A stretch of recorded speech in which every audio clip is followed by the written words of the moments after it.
Welcome back to another episode of the Black Bear Podcast. This is Three the Hard Way. Got my boys in the building. My guy Al to the right as usual. My guy Chef West at the bottom of the map. Y'all know what it do. Devin couldn't be with us again today. He's still under the weather. He had some things to take care of as well. But look, the 53-man roster came out. We had our projections last week. Now we're just gonna recap those projections and then look forward in this new era of Bears football and take a look at that schedule one last time before the live bullets start flying. All that and a lot more right after this. You seem to focus on what they didn't have.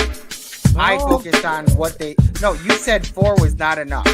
It So was you not focused enough. on what they did not have. Okay, let's stop with the antics and let's talk about football now. Okay. And then on top of that, I'm gonna tell y'all who we gonna take and why we gonna Okay. take. All right. We're taking a wide receiver, fellas. Let me tell you about Mr. Rome Adumze.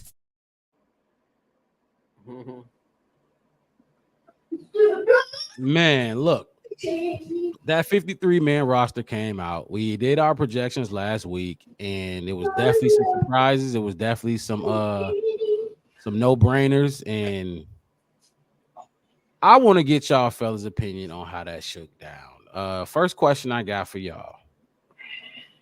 What was the biggest roster surprise, biggest roster move that Ryan Poles made regarding that 53-man roster? In y'all opinion, biggest roster surprise? Me keeping Daniel Hardy. Mm. I Daniel think, like, Hardy. I think, and I know it seems small and not too big, flash, and all of that, but for me, we talked about it. I preached on it. I've been preaching on the man all off season, man. And like I said, it'd be a darn shame if we didn't keep that guy. Because he's a good. I mean, he got good upside and everything. So I mean, look at what happened to Brett Rippon. What I say last week, I said as soon as we get somebody that's at least a little bit of quality, let them out the door with their lunch bag. Here come them greedy Green Bay Packers, them vicious Vikings, and them lame Lions picking up the scraps on the bus. They catch him as soon as he get on that Metro to go downtown to Union Station. They picking him up. They picking him up in a black SUV. Yeah. So I knew. Like I said, I was surprised. I really truly felt like they was gonna do the Bear thing. I think they smarter than everybody else and cuter than everybody else, and dropped the ball on that. So I am surprised about that, honestly. Want to go, Al, or should I go? Surprise for me probably would have been. I'm gonna say that keeping Vila Jones, man. I'm sorry, man. That was a surprise to me. I thought that he was good. Good as gone. Just based off the non-productivity of over the past few years that he has, but I had to weigh into the fact that, like you say, that was Pole's first wide receiver pick, and he just got a special love for the kid. I don't know what didn't happen, what Vilas have done, but he just got a special love for him. So I was surprised he kept him, and I just thought that he was because everybody in the history of Chicago Bear fans was screaming, get rid of him. Everybody was talking about Vilas got to go. Right. So I was kind of shocked at that. Man, Velus Jones is that 6'11". Those are some good ones. Well, so yeah. Yours, Mark. What you got for us? You say what? I said, what you got? What's your big surprise, bro? Look. Yeah, look. I think I missed on like two or three. So to me, there wasn't many surprises. I mean, I had all the wide receivers correct. I had the running back room down to a T. I had the tight end room down to a T. Linebacker room, I guess I had Baskerville over Sewell, but I wasn't surprised that Poles kept his draft pick. You know what I mean? If I'm going to have to pick one surprise, it's definitely okay. he took Hardy. You took who did you take, Allegan? Who did you take? Oh, For what's that? Valus. You took Valus for your surprise, right, Ross? Yeah, Valus. Yeah. I'll go with Dom Rob then. I'll go the opposite of Greg Hardy because that was kind of the battle. Greg Hardy and Dom Rob, and they kept them both. Like that shocked me. I definitely thought it was one or the other. And I wasn't going Dom Rob. I don't know what he even did outside of like the first or second play of preseason. But that's my biggest surprise, keeping Dom Rob on this team. I honestly, Al, if I'm gonna be 100 with you, I think Dom Rob is worth less to this team than Valus is. I would concur about that. I would concur. I agree with you. Simply because, like I was saying, Velus. Thing about Velus Jones is, and that's why I didn't. That's why I kept him, even though I wanted to get rid of him and Dom Rob, honestly. But I think I did. I think I traded out Dom Rob for Darrell Taylor. But Velus Jones is just like that. You that high school basketball coach at the grocery store shopping, and you see this 6'10", 250-pound kid bagging groceries, and you're like, "Hey, you ever play basketball?" And you're like, "Nope." You're like, "You want to play basketball?"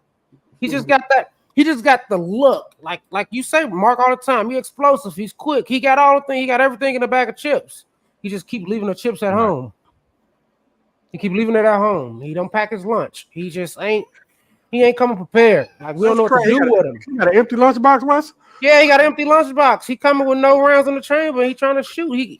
It's like it all sounds good. It's like everybody said about the Bears. They look good on paper. We got to see what they do it looks good. It looks good, and I can see it. I can get what people are saying. It's just me is either be really, really, really, really good or just suck, so we can just have no choice but to get rid of you. It's kind of the same thing with Justin. Everybody like, oh, he physically, he's strong, he big, he tall, strong arm, can move in the pocket, can get downfield, all that kind of stuff. But when he got on the field and it was time to do the right thing, or put all that to work and put all the pieces of the puzzle together, he was missing a piece or two or three. And that's how I feel about Velus. And I like it was easy for Poles to drop Fields because, like we said, that ain't his boy.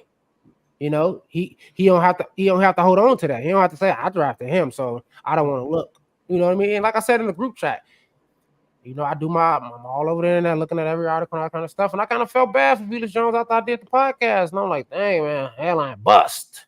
Big capitalized 3 exclamation points. Is this Ryan Poles' worst mistake? And I'm like, man, God. Like, I don't think he's that bad, but that's it. It's like Poles gonna hold on to him because Poles, like any other grown man, we don't want to really be wrong. That's why Rob loaded that first question on us right there. Because he came in at the end telling us, I really wasn't surprised because I think I missed one. And I'm glad you mentioned that because there's only one room that I guess I got wrong. And that's that O-line room. But I hit that to a T2. I just didn't know, Ryan Bates was going to be out. So we had to keep Doug Kramer. Y'all know we got Doug Kramer. But that's just so there was moves that were made just because of injury. You know what I mean? Right. So you hitting things to a T, Mark. What about Borum? Did you have Borum on your list? I had Borum. Yeah. Why do you think they moved him around? What you think what's up with that? He's still with the team. Yeah. Where they put him at? I think he's on the O-line. He's on IR, but he got the they gave him an IR spot. Okay. We had you get 2 IR spots where you can designate the player to return. They used one on him, and they used one on who's the other guy? I want to say Bates, but it may be Patrick Scales. I think it was Patrick Scales because we had to get a new long snapper. I forgot his name. I meant to write that down. But yeah, we got a new long snapper. Lyons, I think his name is. Yeah. Okay. But so Larry Borum, we only get 2, and Larry Borum got one of those. But we know the other players went on IR like Pettis, and they did not designate him to return. So Pettis is done for the year. Yeah. You know what I mean? So I knew. What about the running back that got hurt? Poles spoke highly of him. Ian Wheeler. Yeah. Did he know? He didn't get a spot, huh? Well, if you everybody watch Hard Knocks, right? Yeah. Yeah. So if you listen to the interview with him and Pose, he's not officially a part of the team. Yeah. But it's a go get the surgery, get your workout. You can come in, like we'll let you come. You know, we'll come in. Because he said it's something like a. He said, "Did you understand the deal we gave you?" He said, "Yeah, it's like a red shirt. Yeah, so you're still a bear at the time. yeah, you still a bear. You still Yeah. technically a bear. Right. Like you're gonna come in, we're gonna keep working with you. You can still work with the running back coaches, all that kind of stuff. We're gonna get you back in next off season. We're gonna bring you in so you can fight for another spot. Which I He think is like Will. He great. like him too. Wheeler. He like Wheeler. Yeah. That's another V-list connection. He like Wheeler. Look, I thought watch Hard Knocks. I text y'all the thing. It looked like Homer not gonna have no job next year because I'm pretty sure Wheeler gonna beat out Homer. Yeah, Homer. But I knew, you know what I'm saying? I know this team like the back of my hand. I know this coaching staff. I know these GMs. Like, you know, I know I am Chicago Bears football. So I knew Homer wasn't going nowhere. I knew that. I don't know how y'all couldn't see it. It seemed obvious. He's been here for 3 years, you know. I ain't want to take the easy route. I wanted to, like I've been preaching all off season. I want to see everything new, go in a new direction, do new things. Let's go. Let's start dropping dead weight. And if you ain't gonna make it, you ain't making it. Like, come on, you ain't. You know, I ain't like Rob. I ain't like Rob. I did some research on you. I'll bring it up in a minute on you and Braxton Jones and Karam Abagaji. Because it rubbed me the wrong way when you brought that up about me being okay with him being drafted. So I had to go back to your spotlight on Braxton Jones, your 10-minute spotlight on Braxton Jones, and how excited you was. Like you gave Pose a little pat on the back for picking up Karan and all of that because you was kind of digging on Jones. Keep going. No. I know. I know if you wanted me to get into it. I want you to. Because when you brought it up, I'm like, man, I could have sworn you look. He was like, yeah, he came from, but he got the size. You hear what he said? Remember, we talked about it. We talked about it after that too. Before you did the spotlight, we talked about the pick. What point are you making, Wes? That's what I'm trying to get to. My point are you making is like, hey, look, you know, if he gets over this injury, it'll be a good pick. That's basically what you ended with in the whole synopsis of the summer. Okay. So, because you was like, hey, Braxton Jones. Okay, so I'll give you some points that you made in your spotlight. Point one, you was like, Braxton Jones, 5th round pick out of Southern Utah something. I think so, something like that. Yeah. South Utah, 5th round pick, plays rookie year, 16 games. He only got a credit for allowing 1 sack. You said you really don't like him, but he got the job done. You got to give him a big applause for being a 5th round pick, playing 16 games and only allowing 1 sack. And you said this next season he just fell off, and you knew he was gonna fall off. You was getting on him. You was like, but hey, look, Pose picked up Karan Amagunja. He seems to be good. You know, if you go to we talked, many fellas talked about it or something like that. Right. And I think you said, you know, he said like, you know, in one of his interviews that, you know, Caleb Williams ain't gonna get touched behind him, so just be ready. Yeah. And you was like, so I think Pose may have fixed it, but you know, it's yet to see. But you know, you can catch us next episode on Through the Highway, blah blah blah. Something like that. Right. That's why I was like, research. He cooking. Hey, he didn't cook. He cooking gumbo. He ain't cooking noodles. He ain't cooking noodles. He cooking some gumbo. I'm waiting to see. I don't know the smell yet. I'm smelling something, but I can't make it out yet. I'm trying to see what he's cooking. My whole thing is, you came at me last episode like they knew he was hurt and he wasn't gonna play and all this other kind of stuff and blah blah. And you was like, we even discussed that. Maybe they're just gonna save him. Maybe they don't want to re-injure him. Maybe they're just waiting for the season to put him in. Maybe that's the thing. I just felt some type of way. How you came at me last episode on like, I felt like you were saying like they drafted somebody that they knew wasn't gonna play. They knew he wasn't injured. They knew he had that injury. They knew the injury was still there, and we just don't know. And I felt like you kind of like leaned on me a little bit, but I'm like, man, I could have sworn. Because I get what you're saying. Look, I think you could have delivered it a little better. I definitely get where you're trying to go. But look, the fact remains, it was a good pick. It was a fine pick. But you also on the other hand, you can't give him that grade because you knew he was hurt. You know what I mean? You knew he wasn't going to play. Like why? I can't criticize the pick. Yeah, you could Practice. He ain't you even could- practicing. We said that. I mean, go. I mean, we did literally the episode right after that. We talked about it, and we was like, yeah, they don't look like they're gonna play him in the preseason. And I was like, yeah, I don't know. He was like, well, he need the reps and all that. And you even said that next episode, you was like, hey, look, he's not gonna start anyway. Braxton Jones gonna probably start, which I don't like. So they probably gonna. Wait a minute, they just don't want to aggravate that. They probably put him in for a series or rotate him in and out to get him going in. And you said, like, I wouldn't be surprised if they didn't play him the whole preseason because they don't want to injure him. Because if he's healthy now, that's a significant injury, and they don't want to risk that. Okay. Last episode, you were saying to me, and this is how I just received it. Like it was they bad bought a lemon. They bought a lemon. And we all know they bought a lemon, and that's what it is. That's how I felt. Like we bought. I was gonna say I called him a lemon. I mean, I'm just saying. Maybe my analogy is a little bit too harsh. So but what's it felt the like limit, you knew man? it was hurt. The car looked good, but the motor is shot. Yeah, like you drive for 36 days, and it just you got to put $17,000 in it. Look, Wes. That's what I got. I still don't quite get what you're trying to say because I agree with everything you're saying. I'm not even denying it, but I mean, what are you saying? I had no right to say that your grade was bad because of that? That's what you're trying to say? No. You criticized my grade when I gave it. That's fine. You can have your opinion. You right today for 53-man roster. I'll give you that. I ain't gonna say nothing about that. But you wrong. It's cool in my opinion. My whole thing is. You drove home that we knew he was injured. That's why we didn't play him in the preseason. We knew like he has an injury right now that he can't play. That's just because I know a lot. What is I'm confused. You're saying I knew, I did know that. But where are you going with it is what I'm trying to say. Okay. You feel like I'm gonna say it slow. I'm gonna say it slow, Mark. I'm gonna say it slow because I think you want to overanalyze. All I'm saying is we all knew that he had that injury in college. We talked about all the people that was injured. Like I said, I brought up Tua from UCLA, and then you came last episode like, "Hey, the dude didn't play the preseason. Like it was a wasted pick." And it's like, but we had no wasted pick. That's how I felt. Like it's not a surprise. Basically, the injury wasn't a surprise, right? And it's like my whole thing. Like they didn't say he injured. Who said it? That's my whole point. Nothing says he's injured. He's not on an injury report.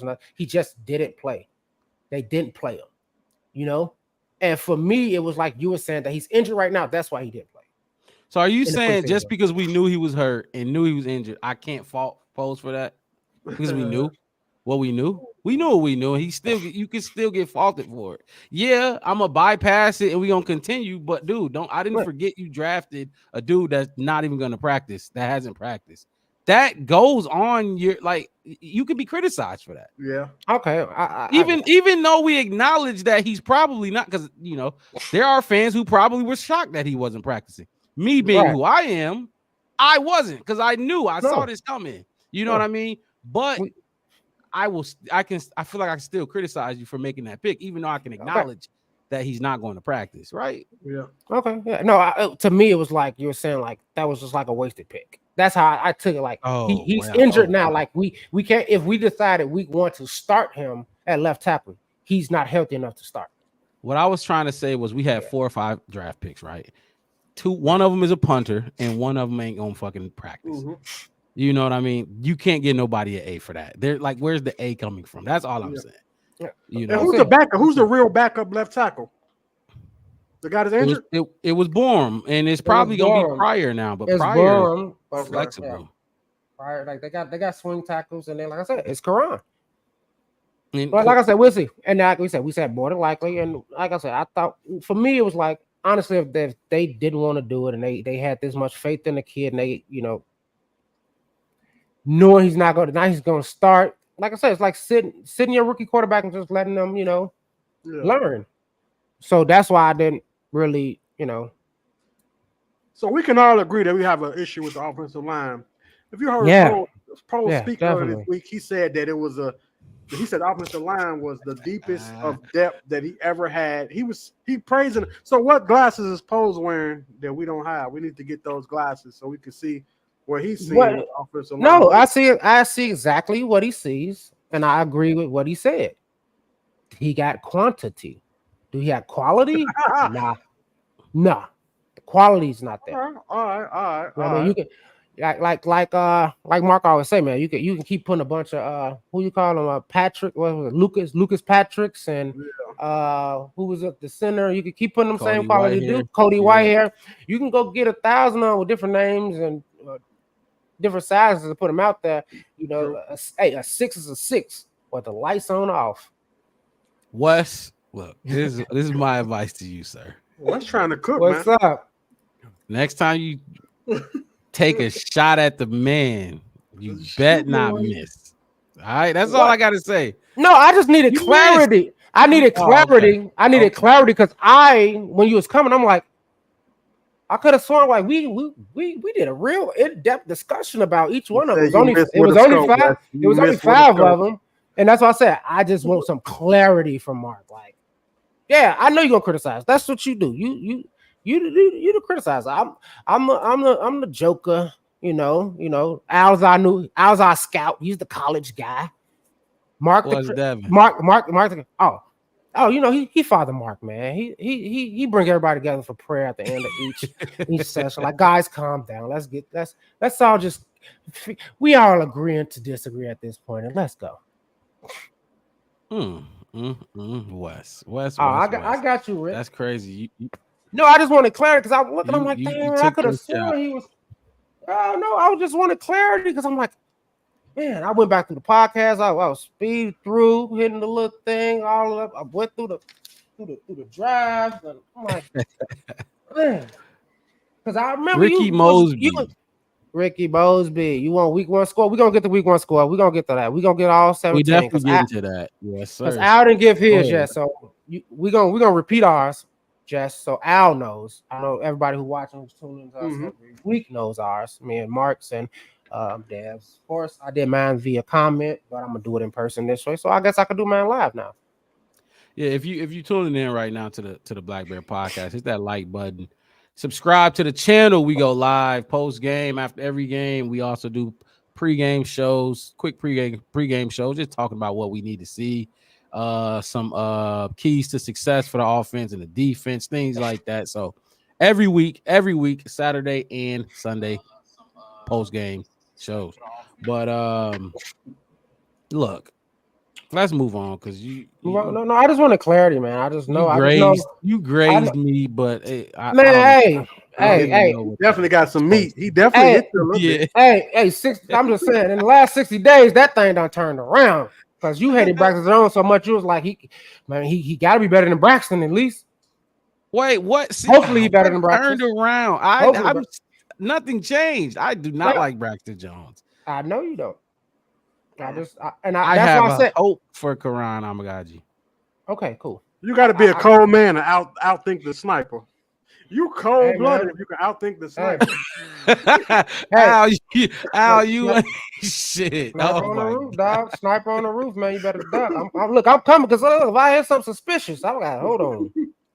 That's why I keep keep the good notes on there, but I keep the good notes. Hey, look, let me go back and get that clarity.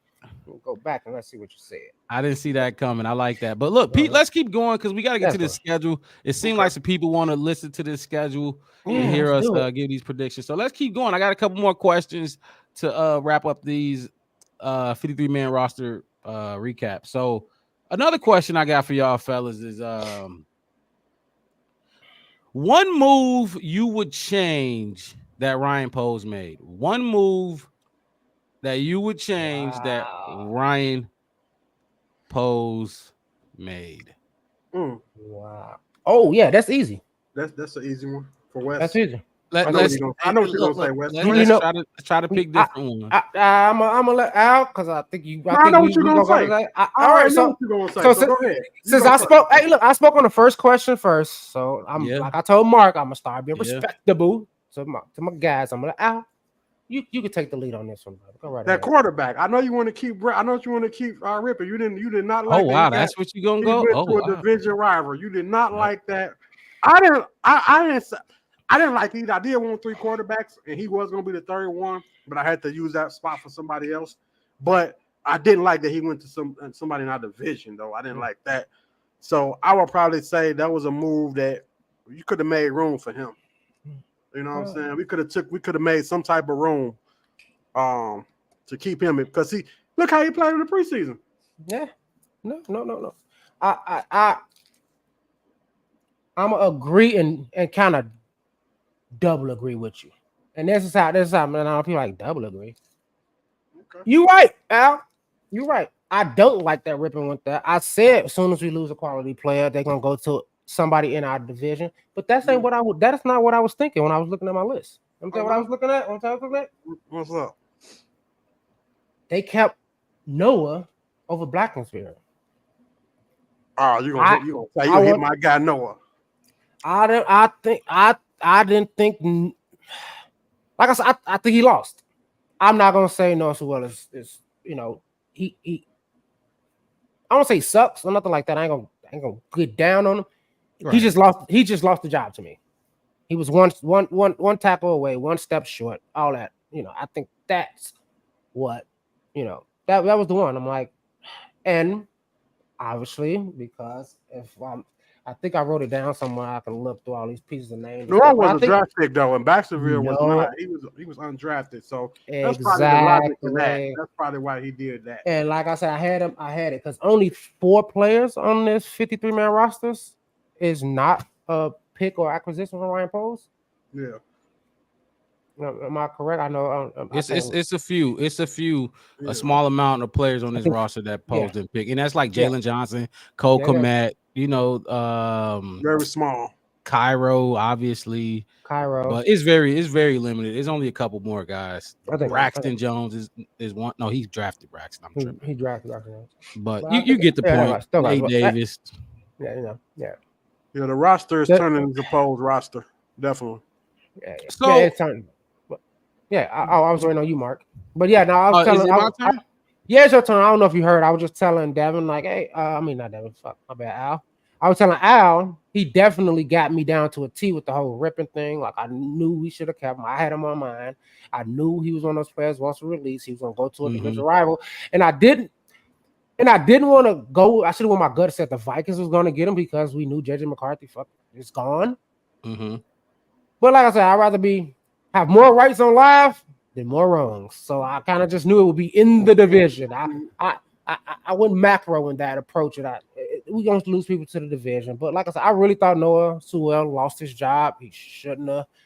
I thought he got outplayed. So that's all. I agree. And he you got to be available. You got to be injuries suck, but hey, it's part of the game, and you got to be available. What was yours, Al? I did the Rippin, the quarterback. Oh, y'all both took Rippin. No. Yeah, go Al. You can go. You can took Noah. I took Rippin. He said Noah versus Baxterville. That he thought that should have been. That was a surprise. I took Rippin. Yeah. What I would change from this, damn, because it's like, look, I got so much shit right, dude. It's crazy because if I go back on a lot of it, like and that's copping out if I do that one. Oh, okay, I do got one. I probably would have found a way for Reddy Stewart to make this team. I probably would have found a way to get him on his roster. And I know it was tough because he was one of my last cuts. I know, Wes, you remember I had to cut him when we was in the green room still talking. Yeah. You was like, go ahead and cut him, but and I had to make room for one of those D linemen. So I had to cut him. I'm not shocked he got cut. I kind of figured we try to put him on that practice squad, but I would have probably tried to figure out a way for him to make the 53 just to reward him on his hard work, like they did Greg Hardy. Greg Hardy worked hard and they rewarded him with a roster spot. So I definitely would have went Reddy. I agree with that. I mean, I think everybody wanted to kind of Jeremy Lin him, as we've been saying on this podcast every week in and week out. He the hot guy. I mean, he last game and he went out looking good. How can you not want him to be on this team? You know, and they say he looked the closest to being ready for week 1 than everybody. You know, like he was ready to play the next day. So yeah, I can give you that, Mark. Yeah. Ricky Mosby, man, we see you too, man. He did a lot of man. comment at the bottom too. Yeah. He's doing a lot of comments, so we got to get to some of what he's saying when we get a chance. I'm popping him up. I just ain't been reading him out there. Like I know he said we should have kept Bates, and I've been hearing that a lot. Bates, because they got picked up. He got picked up by the Jets, right? I think he did. I think we kept Carlson instead of Bates. Yep. For the practice squad. I'm looking. Yep. So we kept Carlson, right? Yeah, we kept Carlson. Okay, and a lot of people been saying we should have kept Bates because Bates was having a good preseason as well. Jenkins, I don't know what he means by Jenkins. I think that's the move he was. He popped that up after you asked what would have changed, what moves would have changed, or something like that. Yeah, I mean, what you gonna change about Jenkins? Yeah, I Tevin is our best O lineman, I think. I hope he ain't talking about him. Yeah, I hope not either. So, but look, I got another question for y'all, fellas. I like answering questions. What would you say is the Chicago Bears' deepest position room? Where are we deepest? You got quarterbacks, running backs, you know the positions. What room is the deepest for the Chicago Bears? The D-line, ain't it? D-line? No, the secondary is kind of deep too, man. That secondary, D-line and secondary kind of running hand in hand, which is both. 1, 2, 3, 4, 5. I'll kick it off. I'll kick it off because you went and then you went. So I'm gonna go with the easy one. I think it's the deepest. And we all probably gonna agree. Like you said, the cornerback room, that DB room is very deep. Yeah. Reddy Stewart is really good. He could have made this 53. Terrell Smith, he was on some people chopping blocks, is crazy because I think Terrell Smith could start for a lot of teams. Let me pull up the list. I'm actually just going off. Yeah. Y'all both had Reddy Stewart on the practice squad too. Both of y'all picked him for the practice squad. Just because I know my active roster too. I did. Just because I know how the Bears operate. Like these preseason training camp dudes that show out, they still get cut all the time. You know what I mean? Yeah. Which is sick. So, oh yeah, there we go. He said, "Yep, that's what he was adding on to the players that Poles did not draft with Jenkins." Oh, got it. I skipped right over him. I was going down the line and I skipped right over him. Yeah, that's a good point. But no, so I'm gonna go with the DB room. You got, and correct me if I'm wrong. I don't got the official list. This is my list. It's close to, so I'm just using that one. You know, so Jalen Johnson, Kyler Gordon, Elijah Hicks, Terrell Smith, Tyree Stevenson, Josh Blackwell, Owens, Bayard. Am I missing anybody? Jalen Jones. Who am I missing on that? You just named the whole secondary. That's all. I'm just naming the secondary. Really, just the cornerback room. I should have, but basically, I'm just trying to say I think that that's the deepest room we got. I think all of those dudes are quality players for sure. Yeah. I don't know if you mentioned. I think didn't Elijah Hicks make it too? I ain't hear Hicks. Elijah Hicks. Yep, Hicks is one of them. Yeah, good safety. I think I trust every one of those dudes to step into their position, whoever they're backing up. I trust every one of them dudes to get in there and do the job. We've seen it already from our level, so that's what I'm gonna go with. I'm gonna go with the DB room. Okay. I mean, okay. Rick say the linebacker room is stacked. Dang, Ricky, can you stop out the comments? All right, cool. Is it my turn? Hey, Rick, man, I had a whole load. You know, man. After the question, I got an intro to my reasoning. I'm gonna do it by the math. Okay. So, given how we run, we only really needed about 5 linebackers. Given how our defense run, because you're only gonna basically have like 2 out there at a time, 3 backups. That's a full linebacker room. So you got T.J. Edwards, Tremaine Edmonds, Amen. We ain't gonna say his last name. Jack Sanborn, and Noah Sewell. Now, this is why I was really ticked off about the Noah going over Blacksville, because if you put Blacksville in there, yes, you're looking at the best. If you look at pound for pound, I agree. you're not missing a step when it comes to Yep. size, power, Mhm. height, football IQ, hits principle, like just Mhm. dogs. Like that right there is you ain't. I mean, they could rotate every snap, and like a musical chairs, and the defense wouldn't miss a beat. I mean, they like I said, football IQ is good. Mhm. They sideline to sideline. They hitting hard. Cover well enough for a linebacker can cover. Now you good, Rick. We all in this together, man. But yeah, that's what I'm saying. Like, because when I heard the deepest, it's like I know a lot of people like, well, we have a lot of these, so that has to be the deepest. Right. But like I said, if we go, like I said, Hicks and Jonathan Owen, they ain't coming out hitting people. They ain't coming out hitting people like Brisker hitting people. You know what I'm saying? Mhm. Kyler Gordon, like I'm looking at, the D-backs. Like Strom is good, he get down to that.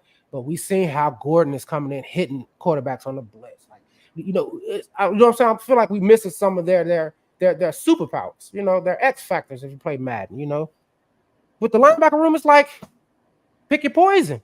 Who you want? Yeah. So that's what I would go with. Our deepest That's is line. that's a great one. And the only reason I kind of wanted to hesitate, and I had to say pound for pound, and it ain't perfect, it's like I said, I would have took Blacksonville over Noah. And I agree. It would have been perfect. Yep, I agree. Putting him in there definitely look way better than Noah Sewell out there. Yeah, but man, Yeah. he's a draft pick, so you know. draft pick, Well, you know how much I don't like giving Wes his credit, but I gotta say today, I gotta say he came prepared. I don't know what happened from last week to this week, but he came very, very well prepared. Oh no, He's very articulate with his hey, message. look, no, And he making sense. He making no. sense. Wait, before Al act like I was off my game last week, I went to right in. On my Bears football note Bible, I said I know my 53-man roster is not going to be what goes out on the field week 1. Yeah. I knew it because I wanted to be You cleaned it posed. up on the test. You had the answers, but Yeah, you did some different stuff. yeah. I wanted to be posed. If I was posed, what I'm gonna do? Like you said, keep Noah Sewell because I drafted him. Kept Dante Pettis because I like him and he got my last name. It's a lot of people on there. I got rid of like. We can't discredit the man that really won though on the first try though. You know what I'm saying? You trying to clean up. I see what you're doing, Wes. Oh no, not at all. I wanted to have fun. But no, before it was like, and I admit it. When it first came on, I said, "Come on, let's get this episode over, so Mark can sit there on his white horse, on his high horse, like, hey, I know this, I did this, because it's cool." Hey, because when I was watching the draft, I was like, man. Me and Devin was like, did you say he was going? And like I said, the only thing that I kind of fell short on was Ryan Pace being Ryan Pace and taking my rusher. I'm gonna take my L. I lost, man. It is what it is. Yeah. And I ain't lost. got no other I'll reasons take it. to say why I didn't. I take it, but I got the four tight but hey, ends. look. It's crazy. 4 tight ends. But look, I got 17 rights right here. 17 right.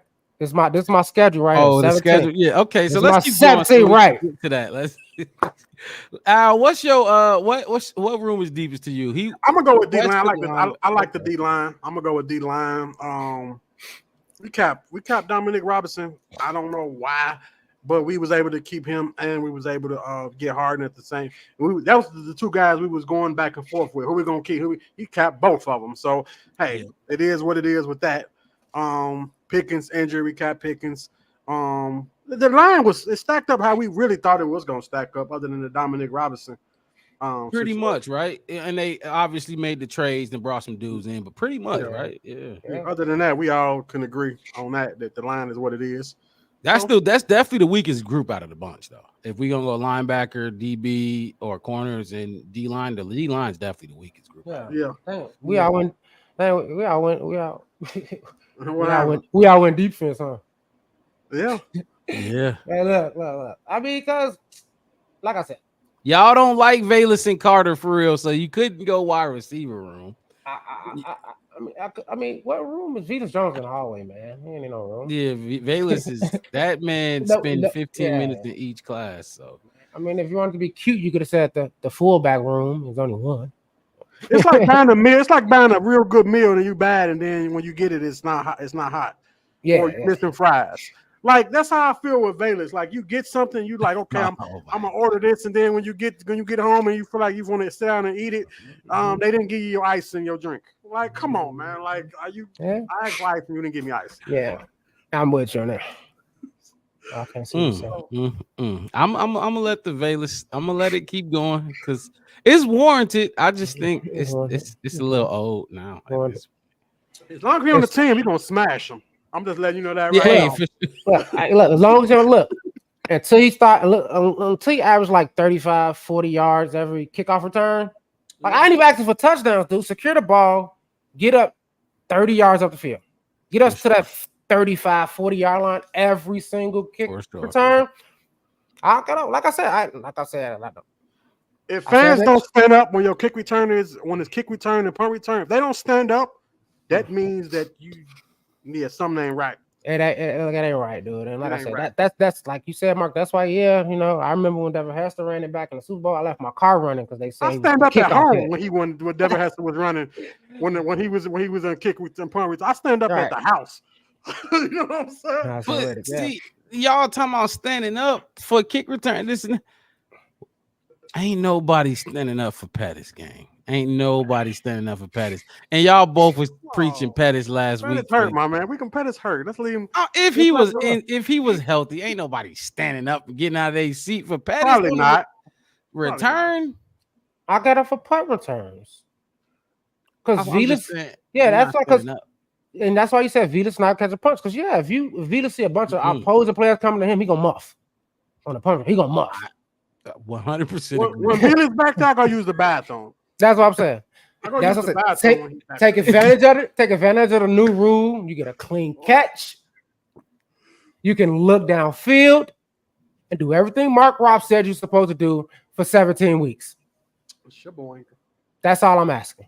But like I said in the group text, man, I'm gonna get off Velus a little bit. I'm gonna get off him. Like I said, I ain't putting him in a room. He's the kick returner. He don't get a room. He's in the hallway, running up and down the hallway, back and forth. They throwing balls down the hallway. Getting in and running. That's what he did. Ricky, me personally, I don't want Hassan Reddick. I don't want him. I would have went for I was okay with the Judon thing, but I don't want Reddick. I'm good there. He's older. He's not even. I don't know how old he is actually, but he's a speed rusher. I think he got a major ego to him that ain't even warranted. A lot of reasons I don't like Reddick. I rather had Judon. But Greg Moser says 10-7. Look, they talk about these records. We got to get into these records. But I got one more question for y'all, fellas. He said that boy ain't hurt. They just like him personally. Who you talking about? Who not hurt? I think you're talking about Pettis. That's one person we talked about recently that was hurt. Oh, yeah. I got one more question, and we're gonna jump right into this schedule. And it's kind of going off the deepest position thing, but just not exactly. Just overall feelings about the depth of this team. Look. Go ahead, go first, Mark. Because I'm comfortable. I am comfortable with the O-line right now. Mm-hmm. I like our backups, and I get their backups. I like the backups. I don't want to see. I don't want to be, because people going back and bringing stuff to my attention from previous episodes. So I don't want to be, I don't want my words to get taken out of context. Well, he like leftovers, man. So it's all good. He cooked leftovers. Not at all. I just Mark came to me like second show. Like, no, Wes, stand on what you say. Stand on it. Don't back down from it. That's why Roschon Johnson is my guy, and I'm holding on to him. So hey, I just remember the thing. I did create the culture. Mark did create the culture. Stand on what you say. I did some research to say like, hey, it felt a little different. Can you clarify, Mark? That's all. Yeah. I like our backups. I like our backups. I like the backups way more than we like last year, but all through the roster. I like our backup DBs. A lot of them are the same, but I like the backups on the O line. I like our backup receivers. And let's just say if the 1 and 2 is Keenan and DJ, then our backups are Rome and Tyler Scott. You know what I mean? Type deal. So I like Tyson Bagent. You know what I mean? The D line. That's like I said, that's probably the weak link of the group. But linebackers, I like the backups there. Sanborn, Amen. I like those backups there. So I love the depth on this team. What y'all fellas think about the depth overall, not a specific position, but just overall depth that we finally have? Because it seemed like last year, one player go down, you really ain't had nobody to step in and replace him. Thoughts on the depth? I agree with what you said. I like the depth. I think at certain positions the quality is a little better than at other positions. Like the D line, the quality of D line, the depth, the quality of D line is not as the best. You know what I'm saying? But at secondary, it is. The quality of depth in the secondary is great. You know, them guys can probably step in and be starters other organizations. So I like the depth. I think I see what Poe's doing. I like what he's doing. As much as I try to like be hard and be a critic to him, and which we all Bear fans got a right to. We got a right. We've been following this team for 20, 30 years. We got a right to be critical of our team. It's some questionable moves, yeah. But right now, the roster that we have right now, I think that the depth is great. Running back depth look good. Wide receivers definitely way better than it has been in a long time. You hear me? A long time. We got some quality guys that can catch passes. You know what I'm saying? So I agree. I agree with you on the depth. The depth is, if I had to give a grade for depth, it would be A+. I think we moving in the right. Wow, it's crazy. Yeah. Depth is on point. Like Wes said, quantity and quality. You know what I'm saying? So A+ on the depth side. The quality, that's a different grade. Hold on, let me just say this real quick. Ricky, look, go ahead, hit the like button, Ricky, and give us a subscribe. You in the chat, Ricky. You balling today. You definitely on fire in the chat, and I can tell you got a nice football mind. He said the O-line need more depth.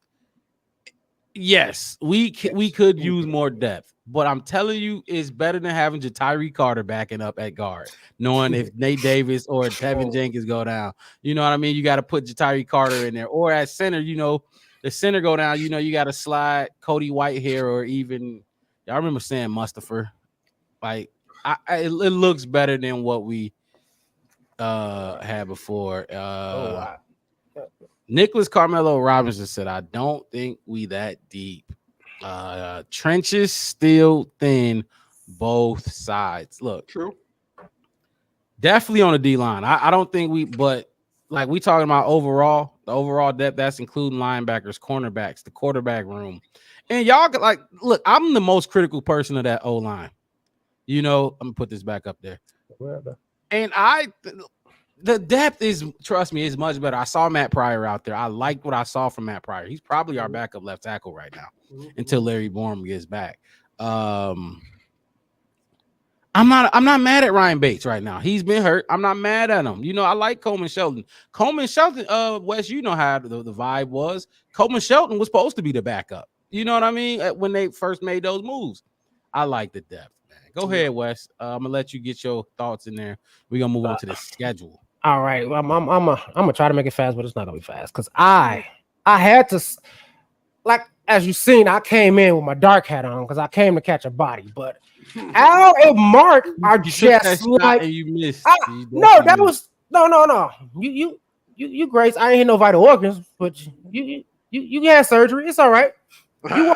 You walked home 2 days later. It's cool. But man, I was, when you said that, I was like, oh. The pleasantry, wow.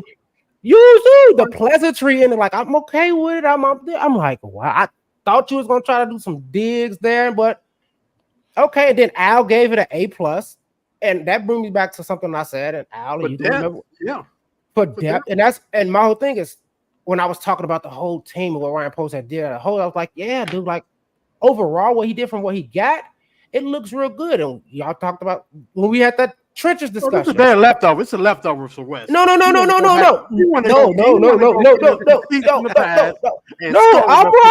We I'm got right. We got you. I was like I said, I know we don't, like they said, we thin in the trenches. We don't got them dogs in the trenches that we want. We're gonna get them. That boy from Georgia, Mikhail, he look good. He coming out next year. They coming. But you're right. I don't have nothing but leftovers because I believe I said that already. I said I think overall the team is really good. I know we need to work on the trenches later on, but as far as depth and all that, I think Pose brought those, like I said, Mark, you said those were band-aid pieces that came in, but it's way better than what we had. So yeah, Al, I had to repeat myself. Sorry. My bad. If our followers gonna look at our previous episodes, they can see that all of us, including Mark and me, myself, we was all critical about the trenches. But the question today was different. It was just about the depth. Are we saying that the trenches is something that don't need help? Yes, it need help. It need work. It needs fix. But is the depth better than what we ever had? Absolutely. And you got to remember, when we talking about depth, we talking about mainly the guys behind the starters. Now, we talking about the starters. Come on now. We having a whole different conversation. That's what I said. Them dogs up front, we still looking for them. I know, and that's why I thought y'all would throw in, like, I like it overall, but we still need. I'm surprised. We've been on 51 minutes, and Al ain't said 3 technique yet. He said that we're talking about 3 techniques for 1 million minutes last week. I know. I thought that was I thought that was a proper noun for you for a while. So I'm like, I had to switch hats. All right, cool. Let's get to the. I'm ready to go to the schedule. I mean, like, we're about to get to that schedule. Let's get to the schedule again. I just wanted to make that clear because the starters now, like Braxton, that's a depth piece. He'd be a great swing tackle. Now, starter left tackle, a little iffy. So that's basically what I'm trying to say. Like, the starters can still, they're great depth pieces as starters, but I don't know if I like them as starters necessarily. Y'all ready to get to the schedule? Let's rock and roll. Hey, Al, I hope you're ready. Let me bring up my notes for the schedule that when we did that show. See if I got some points. But I'm gonna let you. Oh man, he agreed with you, Al. He agreed with you. I don't know what you said, but I said what makes the most sense. That's what I said. You know what I'm saying? We got yeah.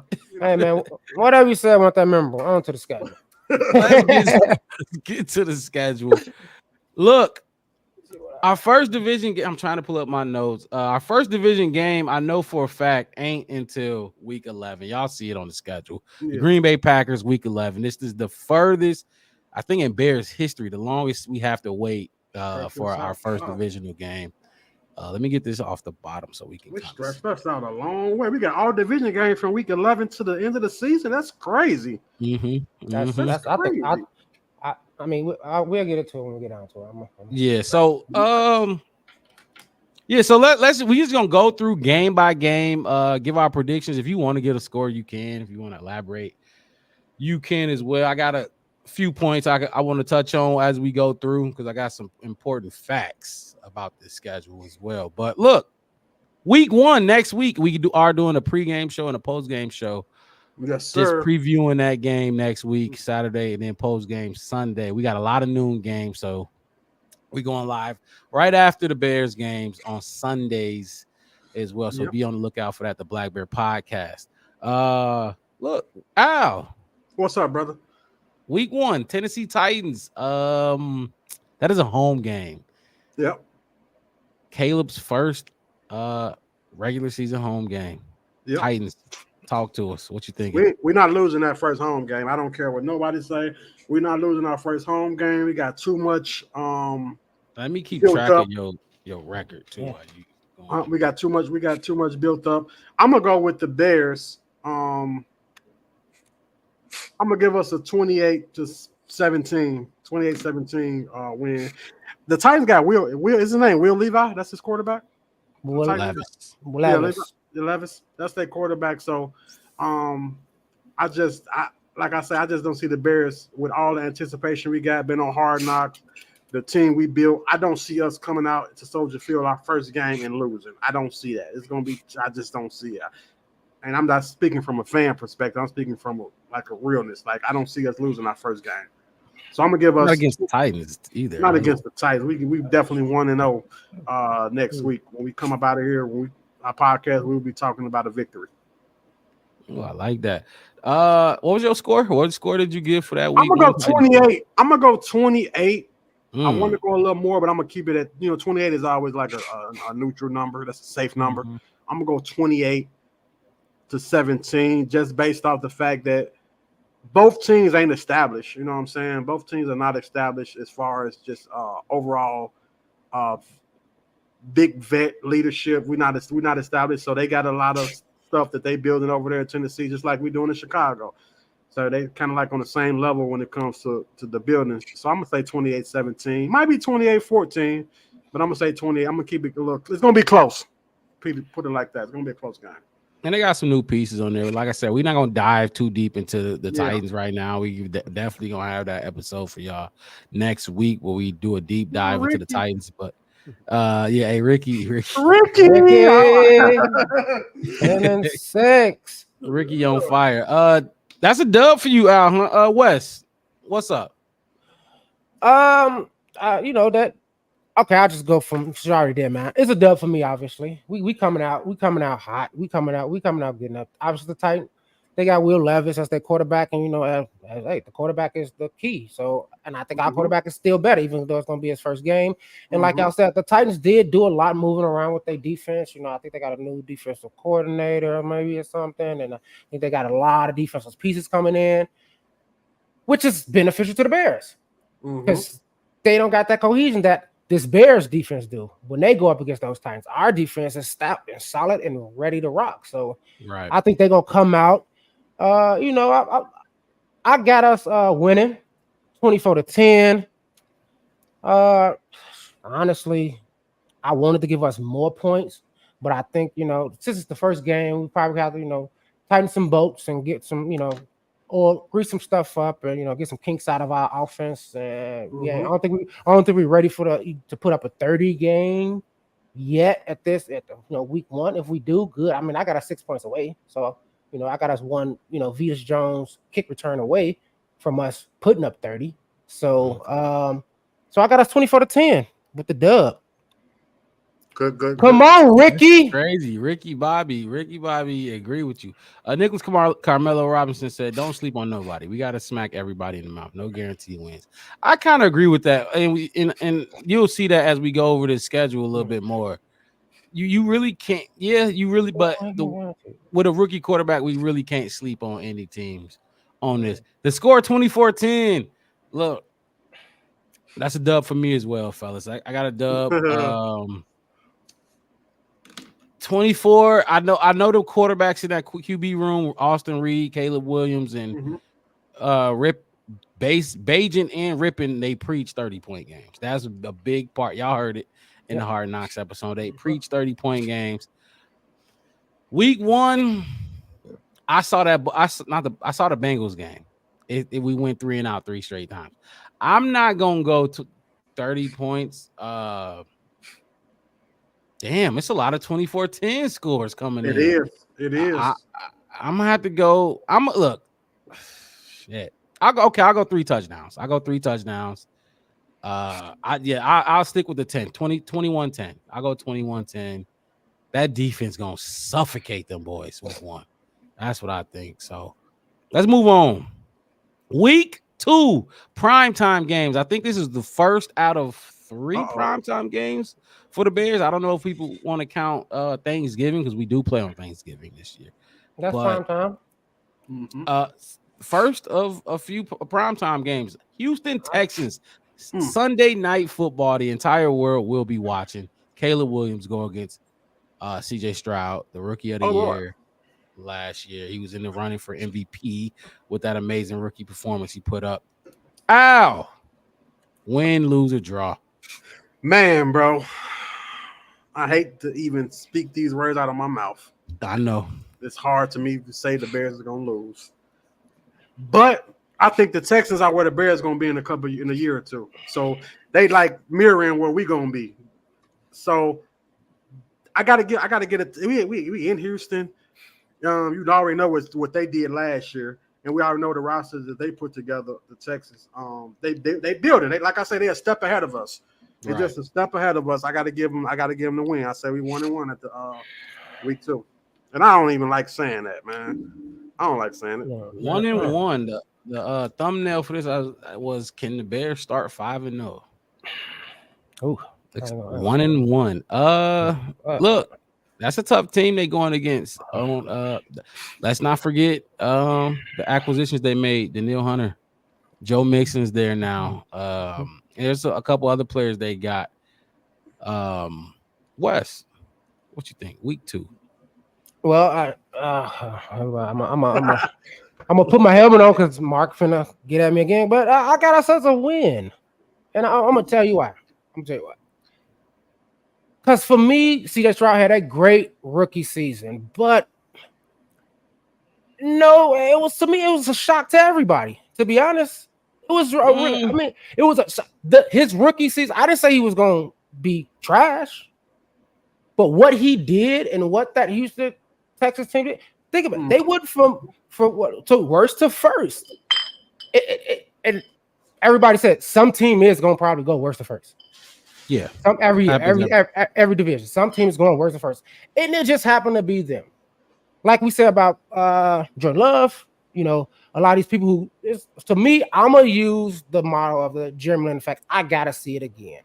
Mm-hmm. And I think out of us, if we would have played them week 1, I would have said we would have lost week 1 because like I said, I think our team, the vets and how it's built and how they meshing right now, watching Hard Knocks. And, I was kind of down on Hard Knocks, but I can use it as a reference now. Watching how they meshing and how they doing. I think after a week, dude, how Caleb, I'm not going to do this and this. And they know it's primetime Sunday Night Football. They know what C.J. Stroud is. They know what that Houston, Texas defense is, and they're going to use what they did in week 1 to prepare even better for week 2. And I got it a 17-14. I don't got us blowing nobody out. I think it's a good defense versus a good defense and an offense that still need to prove themselves. CJ need to prove that he can be consistent. Stephon Diggs needs to prove that he can get out there and actually just ball and not talk, Nico got to do it again, all these other guys, and our offense too. We got the weapons, we got it all. We seen us week 1 with a win. We all said that. Let's see if y'all can refine it and make it better. And like I said, I got to see it again. And the reason I got us winning by 3 is simply because I think our defense can get us ball back late in the game. And I think I put all my money on Cairo Santos' foot 50 yards out, winning the game. 50 yards. Look, before I go or comment, let me just ask everybody. If you watching, no, you good. If you watching on Facebook, hit that like button, subscribe to the channel on YouTube, the Black Bear Podcast, one word, no spaces. Look, if you're watching on Facebook, if you got the time, just head over to YouTube. Go ahead and give us a like there. Subscribe to the channel. Look, tell your friends, tell other Bears friends about the podcast, about the channel. Look, we go live every weekend after every Bears game. We go live, post game, pre-game shows. We'll be here to chop it up and talk some Bears football with y'all every week.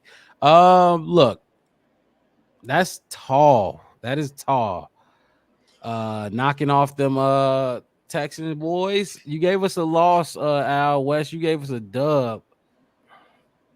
I can't remember what I went with before training camp. Oh man, this is a tough one. Let me see if I wrote it down. I think I noted that you gave us a loss too. I probably did. If I'm not mistaken, I think you did. That was all before training camp. Before we actually got to see Caleb play football. Man.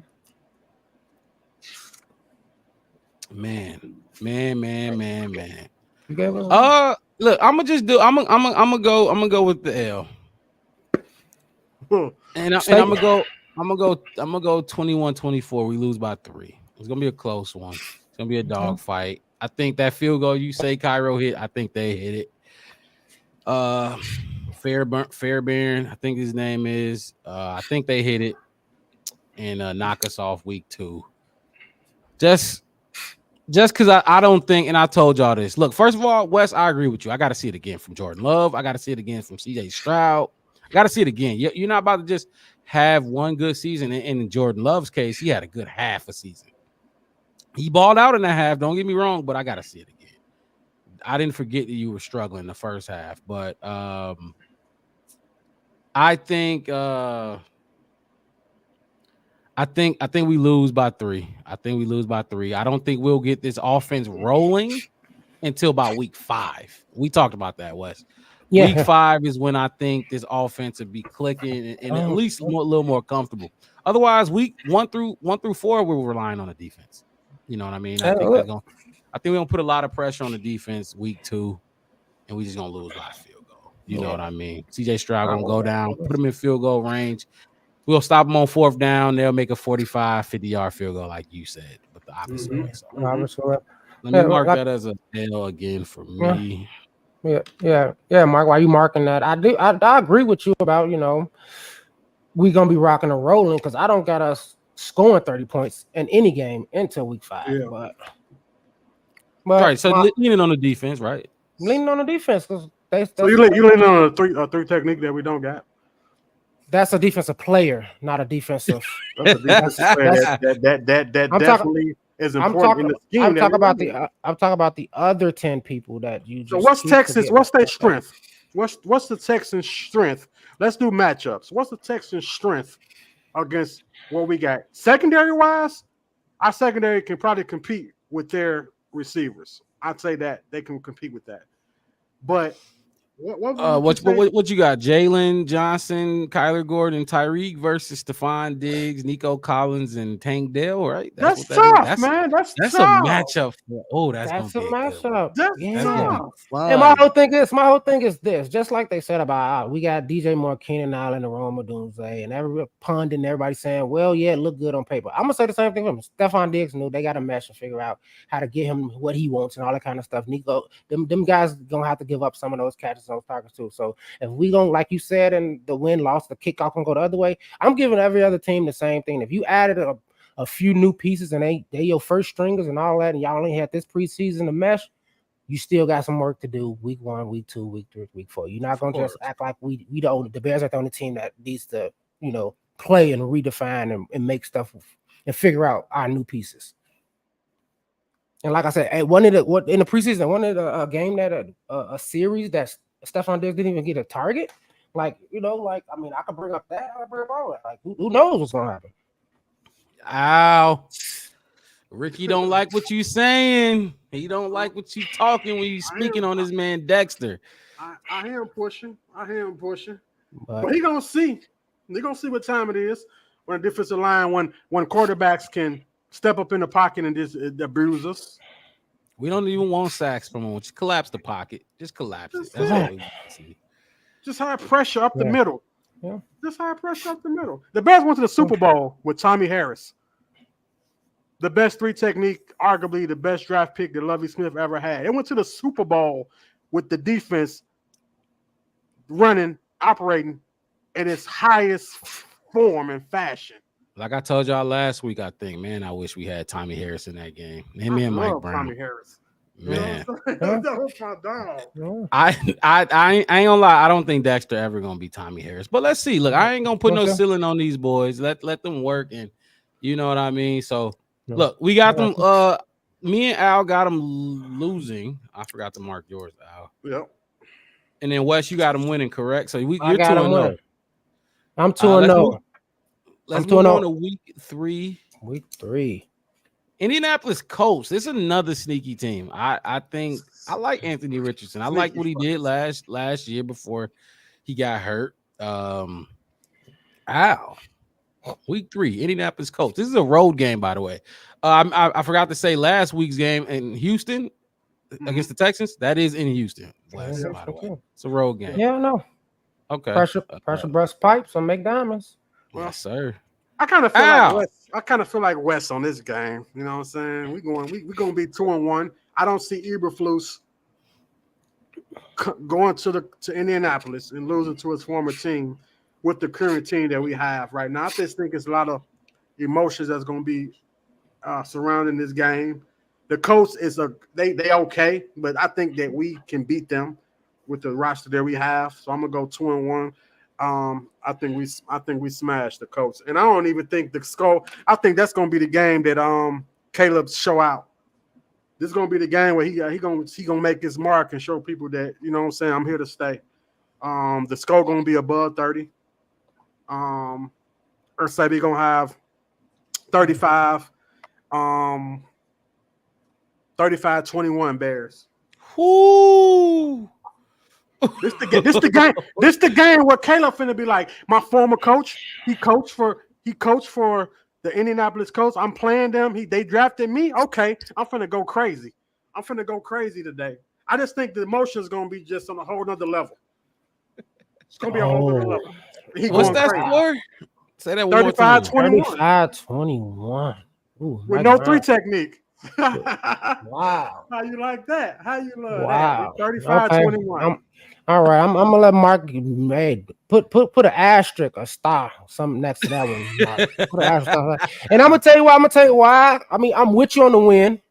Mm-hmm. I think we're gonna go down and win with this, and it's the same. I'm I'm a chef. I like to make the most. So I got half an onion in the refrigerator for my last meal in week 1.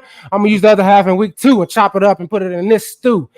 I'm gonna go with because I like Richardson too, but like we said, he didn't play many games last season. He was injured, and like I said, it's only week 3. He didn't play a whole season like he should have. So I think he's still gonna be getting some stuff out, and everything runs through him. So I think they're gonna pull back, and I think they're gonna probably go run heavy. So I don't think it's gonna be a high scoring game.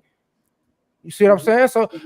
So I got us winning 27-21. I'm not gonna. I think because I think their run game is pretty good. Like you said, our defensive line is kind of so I think they gonna have some breakout runs, and they probably gonna put some points up on us, get close enough. And I think Richardson with his skill set, he got a nice arm. He's pretty mobile.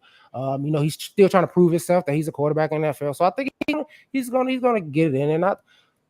But I think we still gonna cook that game, Wes. Our wide receivers gonna cook. Well, we gotta have the ball. If they gonna cook. We gonna be doing 5-play drives. They gonna be doing 13-play drives.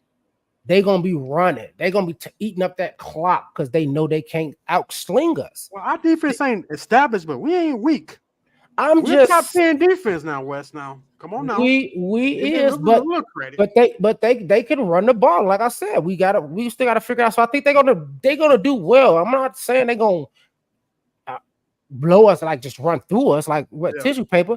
I'm just saying I feel like looking at the coach, looking at the coach and what they got and what they got going on with their quarterback and how their team got. Like they got a good running back. And they got a quarterback who they still trying to see what he is. Even at, And like I said, I like him. I think he's gonna do well. I got us 27-21 winning. That's it. I mean 27-21. Look, so it sounds like and I agree. I do agree. They're gonna run that football. And if we can't slow that run down, it's gonna be a long ass game. It's going to be. So Javon Dexter and Andrew Billings and those linebackers gonna have to be playing because they are. What's our linebacker strength though, Mark? Is stopping the run. We can't stop the pass. They're not good in pass protection, but how are they against the run? And I'm glad you mentioned that because, like I told you before, linebacker. That's who linebackers can't do their job without that D line. If Javon struggles, if Billings struggles, or even the edges sweating, whoever they start, DeMarcus Walker, let's just say that. Yeah. If they struggle, it's gonna be hard for those linebackers to flow freely and hit those gaps. True that. Because they're gonna be shedding blocks all game long. So we'll see. True that. This ain't Akeem Hicks and Roquan Smith and them boys in the run game. I think we averaged like 80 yards rushing per game. Like you couldn't run the ball on us that year. True that. I do give us a win. But I definitely is like Carmelo Robinson said earlier. We can't sleep on none of these dudes, especially you know, Hey, it feel good. It feel good being around Bear fans as Mark and Wes. So when I hear y'all talking, sometimes I be wanting to be like, y'all know what you know what we talking about. It feel good being on the Bear Black podcast, man. Shout out to the Bear Black podcast. I'm just saying, I think the coach got a top 10 running back, and I think, like you said, I'm agreeing with you. The trenches we got, if those holes open up and then those blocks get shed, like Mark said, what our linebackers gonna do when the lineman is getting upfield with them? Yep. Now we rely on that's 8 yards. Makes sense. Now, like you said, now we relying on Brisker and Bayer to flow up. That's seven. If they get by the time they get there, that's like you said, 7-8 yards. 6-7 yards. And that's a lot of time off the clock. And they gonna have the ball more. So that's why we said 35 points. I was like, ooh, I mean, I can see. I say 35 because I think this is gonna be the game that Caleb Williams show out. I think this is breakout game. I'm not saying I don't know what the defense is gonna do, but I know that Rome Odunze, DJ Moore, and my boy Keenan Allen and Swift, they're gonna act a fool in Indianapolis for their coach. This is former team.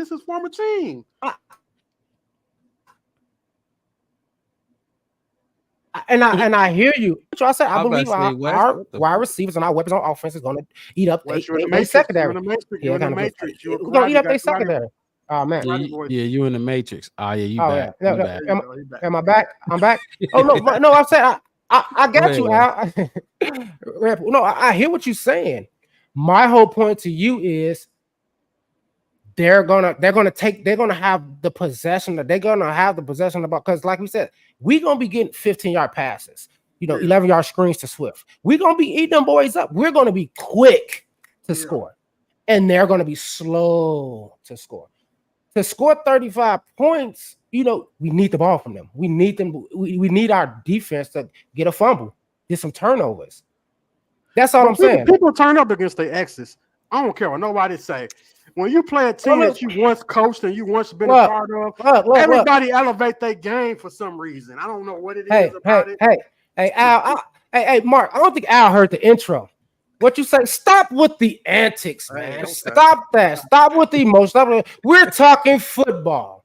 Possession of time. You talking about running the ball up.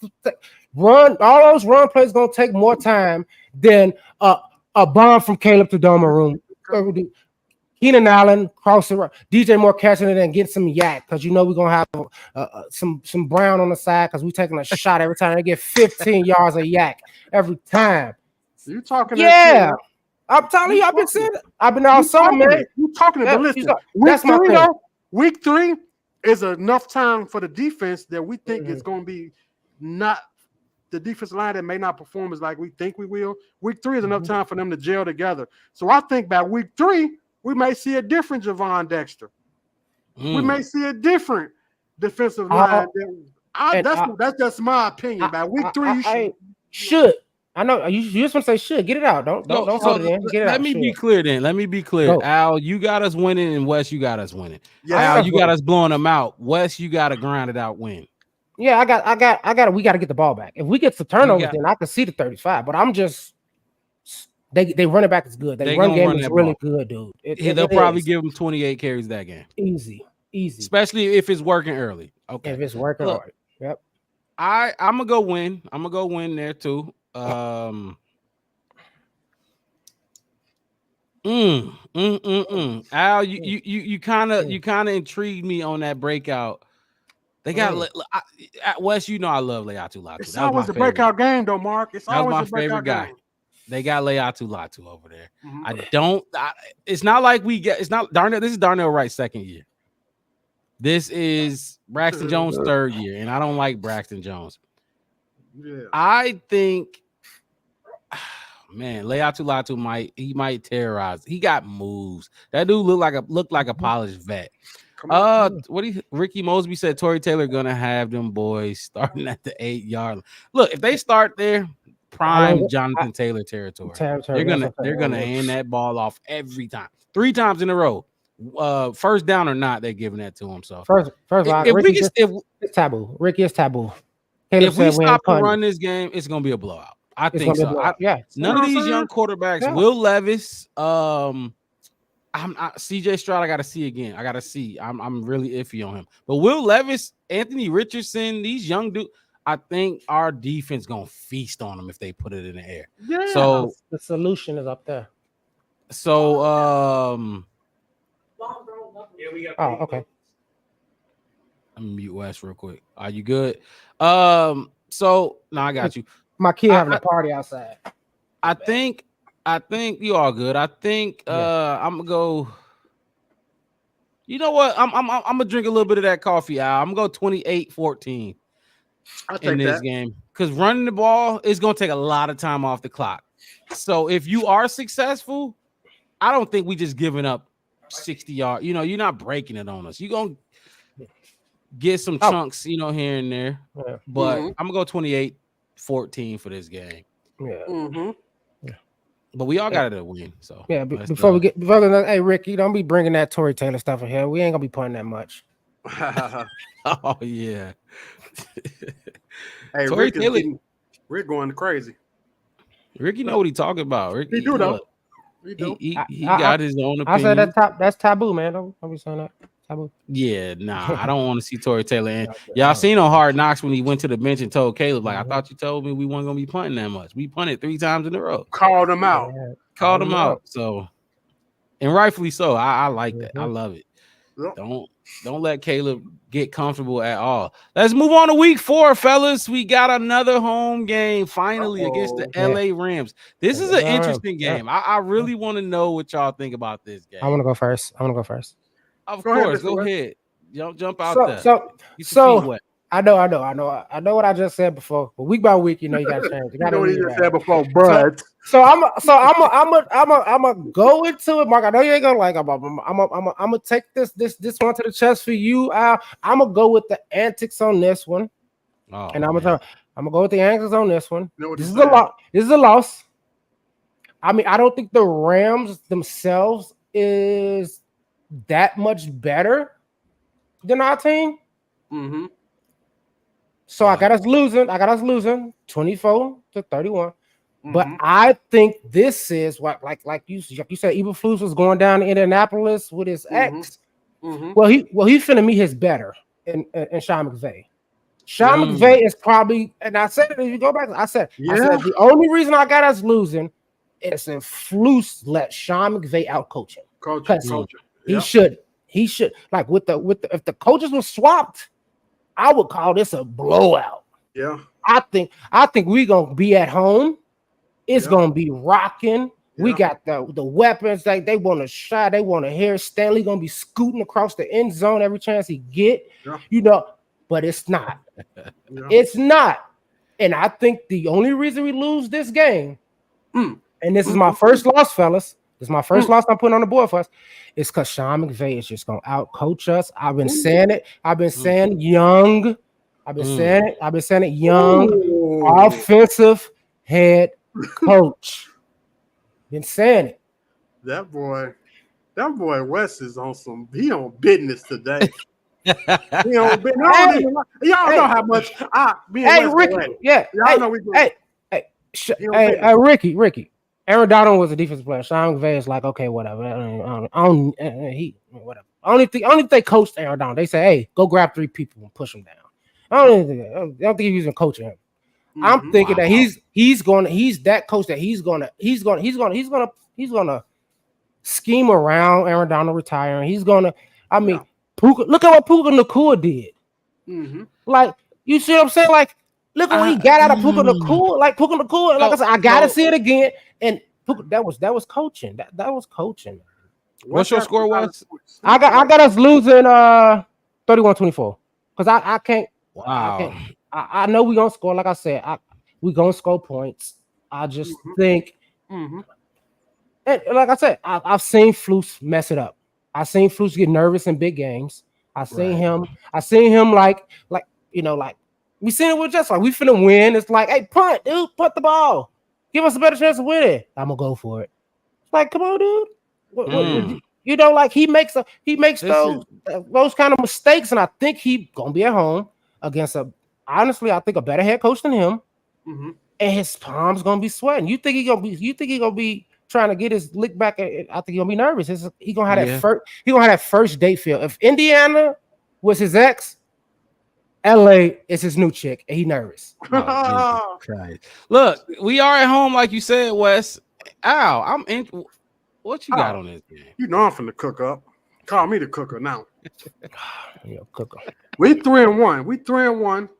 And we going. I'm telling y'all what the record gonna be after this game. We're gonna be 3-1, and this is why. So Waldron, Wait, go back before you start. Before you start out, how you got us 3-1 with this one, but you got us losing to the Texans. So you got us 2-2 then. I got us. No, he got us winning this game. You got us winning this game. Oh, you got us winning this game. Ooh. I said I'm gonna give you the results beforehand. Right. I'm gonna give you the floor before I cook. You hear me? Okay. So this is why that I think we're gonna be 3-1. So Shane Waldron is a protege of McVay. Is that correct? Yes. He's a protege of McVay. He was there So with it ain't Gerald about. Everett as well. It's not about the head coach in this particular game. It's about what Sean Waldron is gonna cook up with the weapons that he have against his former tutorer. I think the Bears win this game. We 3-1 in this game. We're going 3-1 because of Sean Waldron, not because of Eberflus and what he can and can't do, but because we have a young offensive coordinator that's primed to be a head coach at some point in time in the future. He's gonna show the world that, okay, I learned what you gave me, McVay, but I'm better than you. I'll get out I my learned what kitchen. you gave me, but I'm better than you. This is my show right now. We beating the Rams. We beating the Rams. We going 3-1. Man, I'll get out my kitchen. I'm a big Shane Waldron, not Sean. It's Shane Waldron. I'm a big Shane Waldron guy. I gave you my reason why. You gave me a reason why not. I got you. But So, you love exes. Let me Love them exes, man. Who broke your heart, man? so let me get this straight before I go. Wes, you took an L. You gave us we taking an L in your book, and you basing it off coaching. Al, we getting this dub, and you think Shane Waldron gonna be drawing it up? I think that this game is gonna be his game that he gonna show that he can be a head coach. Okay, so look, I'm gonna give us an L here. I'm gonna give us an L here, and it's not because of Shane Waldron. It ain't because of the coaches at all. I think Matthew Stafford is that man. I think Matthew Stafford is y'all heard Caleb Williams giving his praise to Matthew Stafford earlier, a couple weeks ago or last week. Yeah. Matthew Stafford is a good quarterback. When you talk about the Patrick Mahomes, the Josh Allens, and the Joe Burrows, all those good quarterbacks, Matthew Stafford needs to be mentioned. Matthew Stafford ain't as flashy. He ain't as mobile as Josh Allen. He ain't throwing it behind the back, but I can guarantee you his processor in his head is better, if not the same level as all of those dudes. He's been doing this. He's a Super Bowl champion. I think he carves this cover 2 defense up. I think good quarterbacks carve zone up. That's what we're going to do. Matt Stafford is a passer, and our strength is our secondary. Yes, but so I think that's going to offset what he tried, because Matt Stafford is not a hand off he don't want to hand the ball off. He want to drop back and pay. He want to sling you out with his arm. I think our secondary, Stevenson, Johnson, Brickster, and our whole secondary is going to offset what he's really trying to do. Yeah. What's his strength? I just think that they're not going to run the ball a lot. Going to be a pass-heavy team. I don't think they need to. Like I said, I'm putting this all on Matthew Stafford. I think he's going to carve us up in that zone. I think it's not like we're going to miss a couple tackles and they're going to break loose on us. But I think the real thing is he's going to take what we give him all game. He's smart. He's disciplined. He's not going to force it. That's what this cover 2 going to make him do. Take what we give him. He's going to do the regular basic concepts, high-low concepts. And he's going to take the 5 yards. He's going to take the 6 yards. He's not going to try to throw it deep like Will Levis going to be looking for that deep shot. And who we played last week? Who was it? Who was the week 3 quarterback? Anthony Richardson. He's not going to do that. He's a vet. He's going to dump it to his running back when he need to. He's going to take the quick outs. He's going to carve us up. I think we lose this game, but it ain't going to be by much. The only way I see us winning this game is if Caleb Williams does what he did last week in your scenario, Al, 35 points and have a breakout. If he's still riding that high hand, it's going to be a shootout. It's going to be, I say 24-27. Bears win. If Caleb is doing that. But I mean, I don't think that's gonna happen. So I'm going lost. Mark, let me ask you a question. We talk about Stafford, right? And I know he's a great quarterback. He came from Georgia. I respect him. He's great. However, when he played in the Bears division, yeah, and this is Ricky. He played in the division. He wasn't Aaron Rodgers. Like we was able to combat him. We was able to keep him in ways like when he played with Detroit, wasn't we able to not allow him to destroy us? No. I see Wes. No, let me. I just want to say this one thing, and I'm gonna let you take it, Wes. I'm gonna let you take it. This ain't Detroit. He ain't in Detroit. Exactly. My man's Wes just talked about his head coach that he's there. Trust me, he ain't had that head coach in Detroit. Go ahead, Wes. I'll let you go. Keep going. Yeah. No. I'm coming in. I'm halfway. I gotta bring a def. I gotta bring us all together. Y'all right.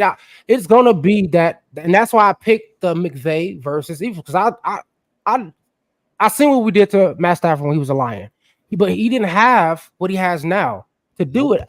And everybody knew Matt Stafford was we go back, we talk about Drew Luck. We knew Drew Luck was a good quarterback, but the situation was just terrible, And look what happened. As soon as they swap golf, they swap luck.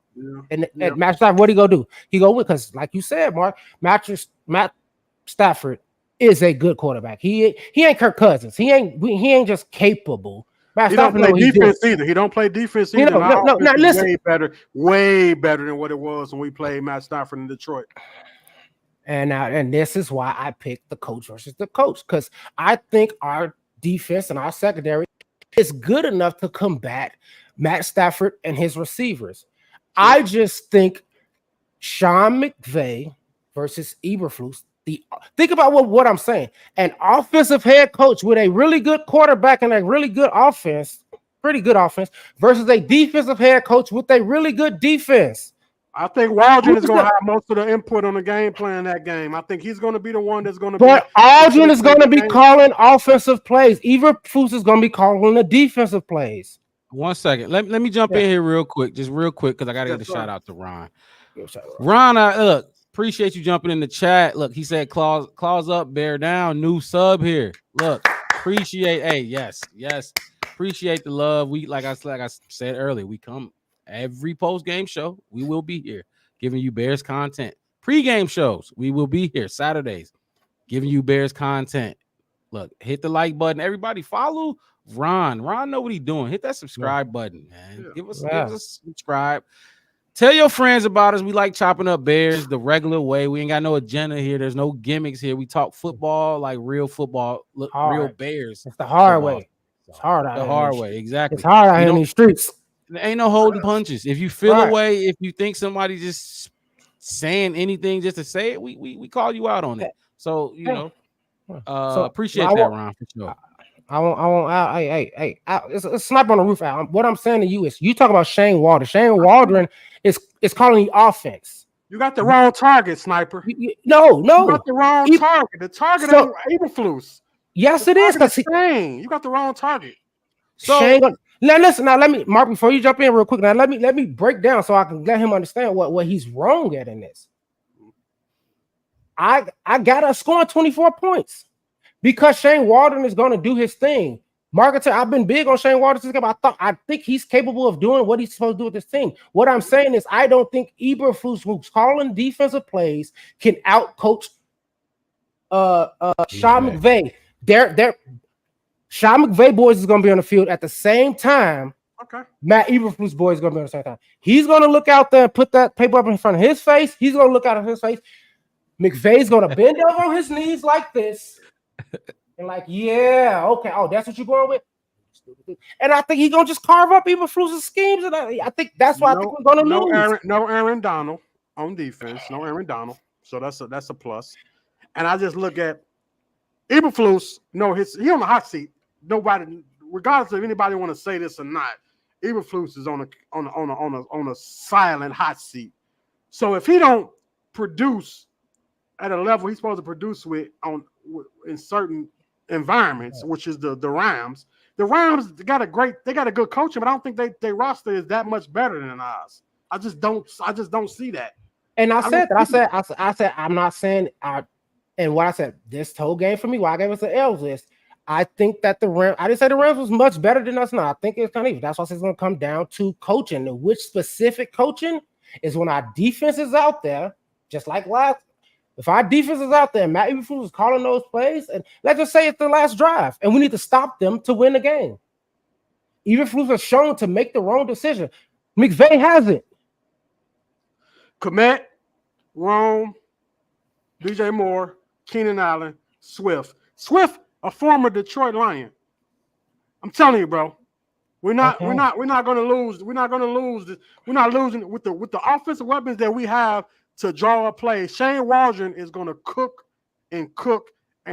against a Rams defense. Like and this is what exactly what you said. You saying the person who taught him how to cook is not going to cook against somebody who's been burning rice all last season, can't boil an egg.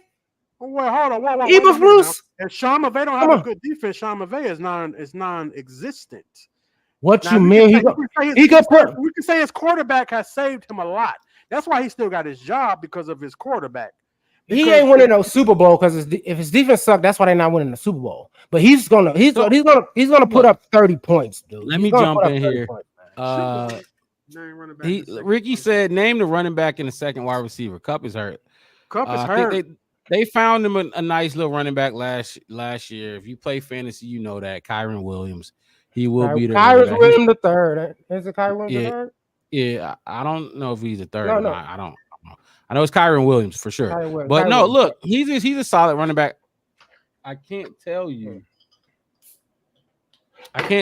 who their other wide receivers are. Not off the top of my head. Like I said, we'll do preview shows when that week comes, and we'll do dives into these teams. But let it was go Puka. Anybody forgot about Puka Nacua? Yeah. Did you forget about Puka Nacua? He got the cool name and everything, and he was out there yakking it up. Yeah, but that's a rookie. He 1 year. That's what I'm saying. That's what I'm saying. But I mean, like he but with Matt Stafford, you just gave Matt Stafford, like you said, I was on. Quarterbacks make wide receivers. You said quarterbacks what? Make wide receivers. Ain't that is that one of your quotes, right? And like I said, that's why I didn't even come to your point on it. That's why I said I start off, Mark, you right, and let me tell Al the duck, because you completely wrong on how this game is going to go down. and what's really important. Yeah, we gonna score. It's gonna be good, but it's gonna come down to if we can stop them from scoring. That's on Eberflus. So look, because we got to move on. We're gonna move on to the next game. Demarcus Robinson is another wide receiver they got there. Yeah, yep. Demarcus Robinson. Wes, what is your record stand at week 4 right now? 3-1. I just gave us a loss. 3-1. I got us at 2-2. Al, what you got us at right now? At the week 4, I got it at 3-1. After week 4, Al got us at 3-1. Wes got us at 3-1. I have us at 2-2. No, Wes got us at 2-2, right? What you got us at, Wes?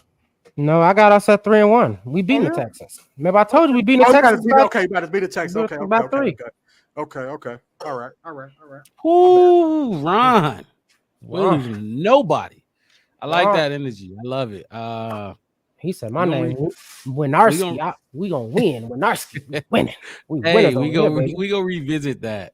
Yeah. Let's move on to week 5. We got the Panthers. I think we can all agree on this one. It's gonna be another home game. We got three home games in a row, starting with that Rams game. We got this is a noon kickoff.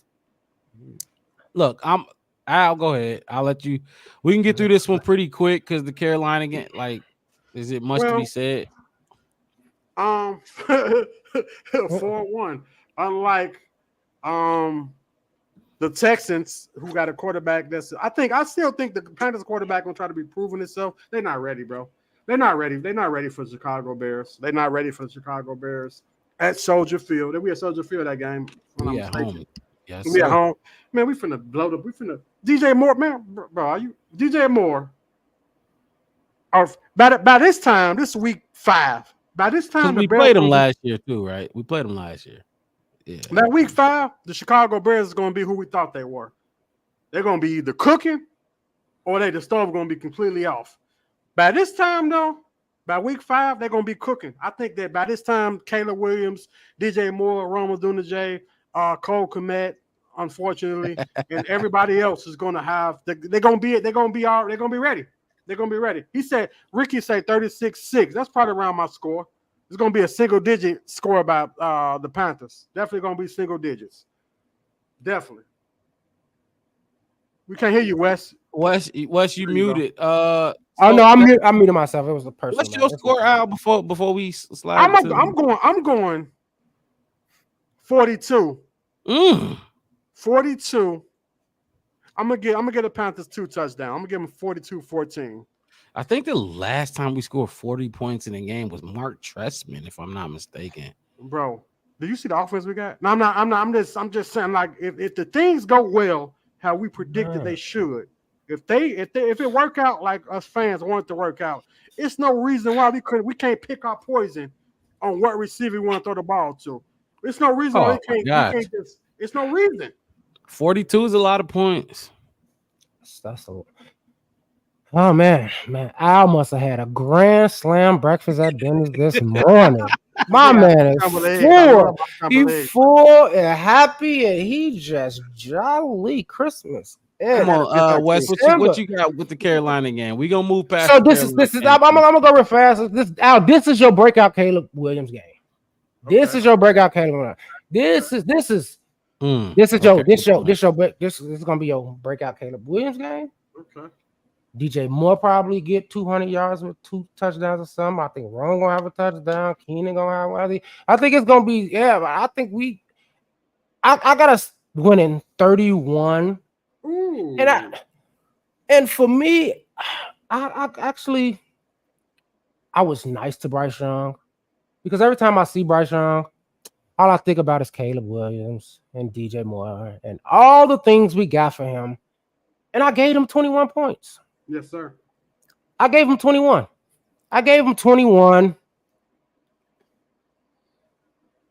Because I'm a nice guy. They need it. He really do need it. Mm-hmm. Do I honestly think they're gonna score that many points? Probably not. I'll take the under if I was betting against myself. But he needs it.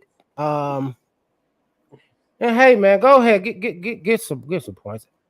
If we score 41, I wouldn't be surprised. I really wouldn't.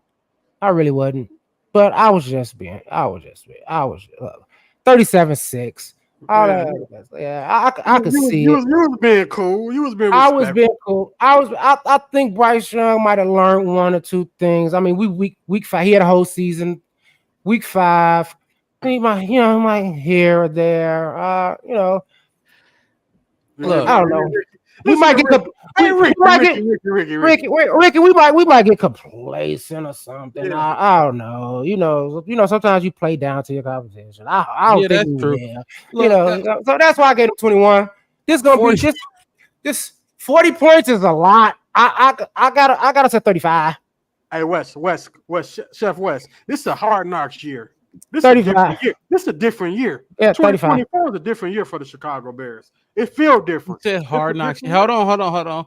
Just for a little context, Wes was totally and completely 100% against Hard Knocks, by the way.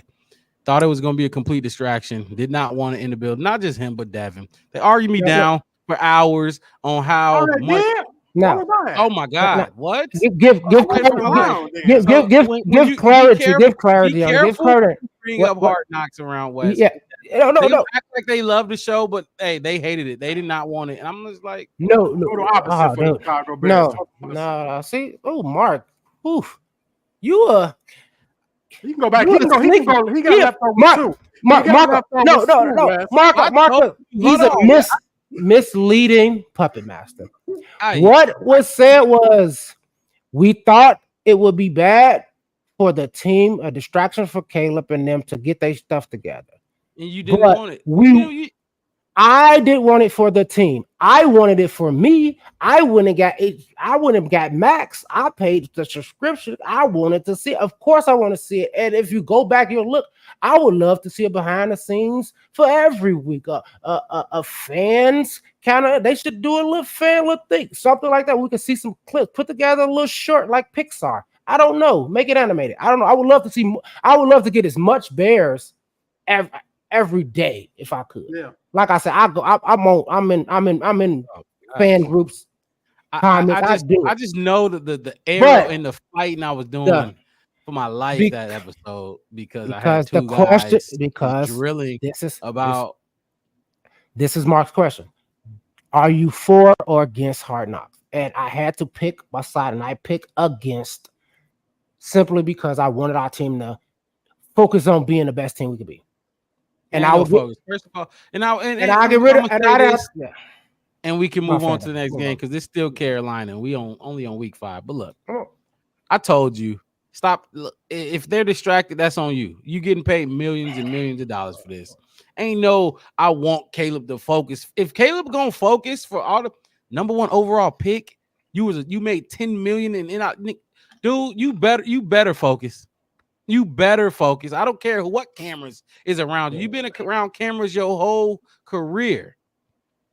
You better focus. I don't care what's going on. This come with the territory. You on a big stage and you with a charter franchise, the Chicago Bears. I'm not holding your hand. This is a part of your job.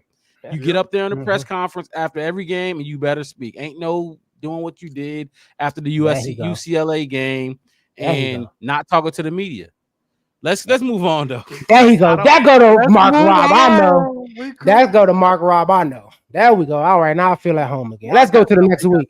Let's go to the next week. Let's go to the next week. All right, welcome back, Mark Robb. I don't know who that other guy was. That doppelganger that was sitting there.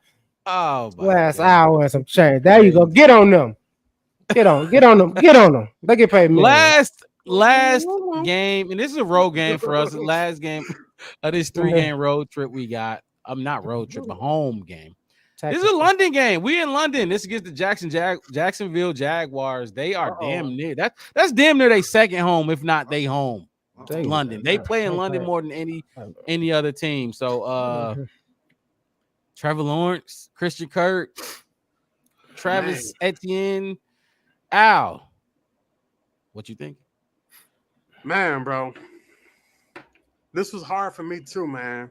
Oh, this is a hard one. Okay, I want to hear this. Rest up, Justin Fields. Trevor Lawrence have not been deemed as a bust yet.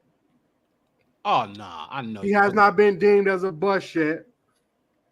And I kind of pay attention to Jacksonville and how they building their team. They actually got a good roster. They actually got a good roster and squad what they building. I think that just because of the dynamics of the quarterbacks and who playing who, Trevor Lawrence against Caleb, former Heisman. I don't think that I'm sorry, man. It may sound stupid, it may sound crazy, but I've seen worse on FanDuel. Jacksonville is gonna win that game. They're gonna win that game. The Bears are gonna lose this game. The Bears are gonna lose this. The Bears are gonna lose this game. I don't think Jacksonville. You look at the Jacksonville roster, bro. They roster wise, they got a. He said 46-17, 45-17. Bears beat the Jags. I would have said I want to give out certain type of stuff on that type of level. I want to give out stuff like that. I just don't think the Bears, as much as Jacksonville got going against them, as much as they got a quarterback that's not yet been deemed a bust, they still got a lot to prove. They got a better roster than us. I think it's gonna be close. I think we lose the game by like a field, like he say 20.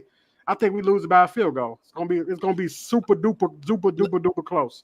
Let me jump in here, Wes. Let me just question him a little bit. Actually, before I do that, I got to shout out my guy every time he in the chat. My guy Destin Posey says love while on the shift. That's love, man. You working, making some money, and you jumping in here to tune into this podcast. That's Destin Posey. He been with us from the start of this podcast, so I appreciate him. I'm gonna show love every time I get the chance to. But look, Al. Yeah. What's up, brother? It ain't making sense to me because you had us, not us, but specifically Caleb Williams, dogging the Colts. So you think the Colts are better than the Jags? They're division rivals. You think the Jags? No, do you think the Jags are better than the Colts? Is what I mean. I just think that the everything surrounding the Jaguars, like, and everything surrounding the quarterback. Like I say, he's the last quarterback of that class that came with Justin Fields, and everybody has been deemed a bust except him. He's the only one that's still standing on 2 Still feet. on his original team. Yeah, he's still standing, and I just think the Jacksonville done put enough around him for him to succeed. For him to succeed, I just think that I'm not saying that the Bears can't beat them, but it's that's a pick me game. It's like one of them games that can go. It can go. I think it can go either way because the Bears can win, but they can very well lose. It's like a pick me game. So it's a field goal type of game. You know, it's in London, so it's not. It's going. You know, you're traveling that big distance. You're going across the pond. I see where you could come to that conclusion. I definitely do. Wes, what's up? I know you want to speak. Man, well, I wanted him to be here for this. What happened when he jumped out on me? Man, okay, look. I don't know. Mark, I had to, like I said, my kids having a party, so I had to get some guests around the back. I really was hoping that you leaned into him like you leaned into me. I didn't get to hear you poke holes into it, but I'm gonna poke holes. Like the Jacksonville Jaguars is a novelty team. They got some cool jerseys. Headlines is always kind of cool. They're in Florida. Don't nobody ever want to count them out. Even they had Blake Bortles. They had Blake Bortles. He was on my fantasy team. He was all right. He was on mine. He was all right. He was getting us points. He was getting us points. Hold on. Hey, Wes, hold on. Let me get the order back right. Let me. There we go. All right. Al, let me like you wrong, bro. You wrong. Like I just said, I'm gonna repeat because he just getting in. Everybody, the Jacksonville, they're a novelty team, dude. They got cool jerseys. They all right. They in Florida. Trevor got the golden hair. He's cool. He got everything like we just said. He got the tools. He just left him at home. He'll never bring them. He inconsistent. They don't want to call him a bust because they like, but why? He should be better. But like me and Mark just said, hey, even with Boyd, it was the Jaguars. Like I said, Adam in fantasy, he was getting us points. They were playing football.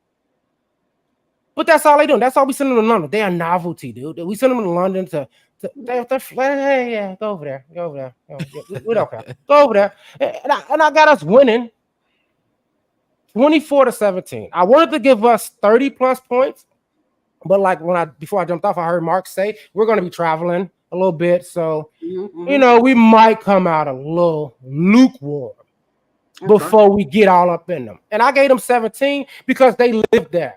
They know that it's they second home. So I can see Trevor Lawrence giving maybe a touchdown, Etienne running and one, and them getting a field goal. Okay. If we come in hot, I'm giving up. I'll say we just go 35. Hey, Wes, you a best. Y'all been loving that 35 number. That 30. Y'all been no. I had a lot of 30, 31s on here. I got 31s. I changed all my 31s to 35s. Ever since Al said it, what was that week? What was that week 3? We was going to score 30-some points. Yeah. So I'm secondarily taunting Al on his big blowout game. So every time I think it's a blowout game, I'm just going to say 35. I'm just going to say 35. I'm throwing out. I thought it was going to catch on, but Mark caught on before you caught on. But yeah, dude, like the Jaguars, no man, they ain't nothing. So I got now. Listen. I got a big game for Caleb, and I got a 2-touchdown game for Rome in London. Okay. Well, can I say this then? If you look at the Jacksonville Jaguars 2023 schedule and roster, they was 9-8. They beat some of the teams. They beat Buffalo. They beat Indianapolis. They beat New Orleans. They beat Pittsburgh. They beat Tennessee. They beat Houston. They beat Houston. The Houston that was on fire. They beat them. They beat Carolina, but this is not the team that we got to brag about beating. But they was 9-8, so they was at the cuffs of a good team. And I just think that the pieces that they added, I just think they're, like I say, not that they better than the Bears, but I just think that they just like it's a pick-me game, man. It's a game that can go based off the roster we got and the roster they got, and we compare rosters, you compare matchups. I just think it could just be a game that can go either way. That's all. So they did lose one of their top receivers, and look, I think we going a little too in depth on some of these games. We gonna do preview shows on some of these teams. Mm-hmm. So I don't think we need to go too in depth like we've been doing. But Calvin Ridley is not there no more, and he's in Tennessee. So that is a big difference, I think, for Trevor. They replaced him with a first-round receiver from LSU.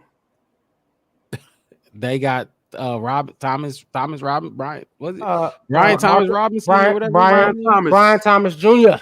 Brian Thomas, which is balling right now, according to the reports. He's balling out of control. That's a good receiver. He was a good receiver there for LSU. I'm not knocking him at all. I ain't knocking him. But he's a rookie. And he ain't wrong. We got a better rookie receiver. We got wrong. So look, let me get my prediction and we can move on. I got us winning that game. That puts us at 4-2. I think Al, that puts you at 4-2. Wes, that puts you at 5-1. 5-1. Wes 5-1, and your only loss being to the Rams. The Rams. Right? Okay, let's keep it pushing. I'm not even gonna give my score. I could give a score, but I don't. No, I want to hear a score. Just throw that real quick. It'll take you 3 seconds, dog. Okay, I'll go Bears win in London. I don't 20. Let's go 28 to 14. I don't think they had enough weapons for our DBs. I think they're gonna be strapped up all game. So a lot of these games, I think our DB is gonna be strapped up. So 28-14. Let's move on. Week 7. That's a bye week. So we get a rest. We get a early, not an early bye week, but it's pretty early. It's first half of the season. So we get a bye week there. Week 8, Washington. Yo boy Jaden Daniels. I know you've been high on him. You was high on him coming into the draft. You kind of wanted. I'll let you. I don't know if you're gonna tell the people, but I'll let you. I'll give you the opportunity to show some dignity. I'm gonna tell the people. I'm gonna introduce Al to the podcast tonight. This is gonna be my introduction tonight. So, Al Thornton, I wanted Jaden Daniels over Caleb Williams. Go ahead, follow him on Facebook. I wanted him over Caleb Williams. I did. I just think he played in the SEC.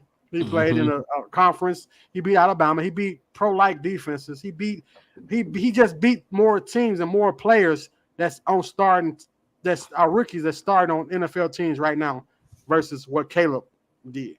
You know what I'm saying? A lot of the DBs that Jaden went against are starting right now as rookies for a lot of teams that we're talking about. You know what I'm saying? So the level of play was so much different that Jaden went against, and then how he elevated himself from the Pac-12 Arizona State and then came into LSU. That's neither here nor there. But there you go. I think that the Washington is going to win. We talk about weapons. This Washington weapons: Austin Eckler, Brian Robinson Jr., Terry McClellan, Jane Dobson, and Zach Ertz at tight end. Zach Ertz is definitely better than Kmet. Oh my God! Oh my God! I think that Jaden Daniels is gonna, and it's not a knock against my Bears. I love my Bears. I got Bears tatted on my body. I love Chicago, the Bears, with all my heart and soul. But if I'm being realist, we at Washington. This is Jaden Daniels' home game. He's going against a former Heisman that won before he won. Oh no! Oh, Jaden Daniels. Okay. Yeah. Damn, you giving Jaden Daniels a? Oh, okay. Go ahead. I'm going to give the win to Washington Redskins. Well, it ain't the Redskins no more, but the Commanders. I'm going to give it to the Commanders. Commanders winning that game. Have at it, Mark, please. I know y'all knocked me across the head. I didn't even have it. I heard it. I had my headphones on and I heard the nonsense. I dropped y'all it. Y'all hit me across the head. Go right ahead. Go right ahead, Mark. First of all, look. This is my thing with this. I'm gonna start with the Jaden Daniels over Caleb Williams thing, and then I'm gonna move on quick because we got a lot. This is not antics either. This is not no antics. Dude, ain't no way in hell This is what I see. Jaden Daniels as a skinnier, smaller, slower Justin Fields. Skinnier, smaller, slower Justin Fields, which you don't. You heavyweight. Slower? Did you slower? Jaden Daniels wish he could get to the speed. You want to bring up slower? Don't say no 40 time. You want to bring up I know stats? Justin's 40 time. The Heisman stats. Oh, Ricky agrees with you. Holy shit. This is crazy. So look. Come on now, man. I don't want to spend too much time here because golly. What the fuck? Really? Really? Look, Jaden Daniels is a much better quarterback than, and I'm sorry, and this is my take on it. I thought this is just what I'm saying. This is not because I'm a Bear fan, the bias, none of that. I think Jaden Daniels is a better quarterback than Caleb Williams. I'm sorry. I know he on my quarterback. I know he on my team. I love him because he on my team, but I think Jaden Daniels is a much better quarterback than Caleb because he played against better defenses. Caleb played against Boise State, Washington defenses. None of them guys are on the NFL. None of them guys secondary is on the NFL. None of them guys. None of them people in the Pac-12 is in the NFL starting right now. If you play Alabama, Ole Miss, Tennessee, if you play all Texas A&M, them guys are in the NFL right now starting on defenses. So Jaden Daniels I give him the upper hand. I'm just sorry. SEC is like the level below the NFL. Let me just give a shout out to the one Bears 85 real quick. I ain't seen you in the chat before. I appreciate you joining us. Look, hit that like button for us and then hit that subscribe button as well because this conversation is getting a little interesting right now. Were you done? Were you done, Mark? Let me just read his comment. He said, I go with Caleb. I feel he has the personality to handle the growth process if things start off slowly. Look. If you want to go at him first, because I was just gonna read the comment and let you go. Otherwise, I can definitely go at him. All right. I'm gonna let because I feel like I'm feel like Rob finna come out and really get. Bare truth. But he's speaking it. One. I'm gonna tell you some facts, and it's gonna sound weird. One. Before the draft, I was with you. I liked it. I liked the Jaden Daniels. I ain't gonna lie. I am not gonna doubt him. But let's just cancel out the quarterbacks, the rookie quarterbacks. Let's take them out of the picture. The Commanders is not better than the Bears. One, not even close. Not even close. Not even close. Not even close. Not even close. Not even close to what the Bears is. Two, just like I said, Caleb is more skillful at being the quarterback than Jaden Daniels. And then on top of that, you talked about he played against better competition. You say he played against people who wasn't in the NFL. Well, none of Caleb receivers is in the NFL. He threw them. Where they at? What? Jordan Addison. He did have Addison. He's a dog. I'm just talking about the previous before they came in. Just pass it. Because he brought just now think about now listen. When Jaden won the Heisman, he had Neighbors and you just said the Junior, the one that's with Jacksonville. We just talked about him. Both of them hot picks. He won a Heisman. And to Mark's point, when Caleb won the Heisman, he had Addison. Addison, great. He went into it. All right, cool. That's why I take them out. When they won Heisman, they had at least one NFL caliber receiver. Jaden Daniels had two. Jaden Daniels played down the street from me at Arizona State University, dude. And what did he do over there? He won. I could bring up his accolades at Arizona State. He definitely won. Now my point is scout out. My point is scout out. I seen him. Scout out. I seen him in the flesh. His receiver got all the money. It's all right. It was college, right? He wasn't, and that's why I said, you know what? I'm because I know you're going. I know that's why I call Al's. I'll scout everybody. He's gonna definitely go and give you the SEC, all that kind of stuff. I'm gonna take them out of it. No. Say, like I said, The Bears, everybody outside is way better than the Commanders. And I want him, Mark. And the real reason we finna blow them out, and I'm finna taunt you again, 35-17. It's because your boy's gonna be in the building, rocking it.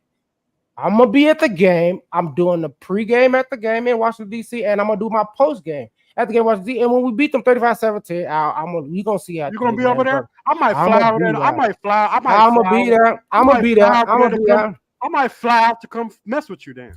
Come on.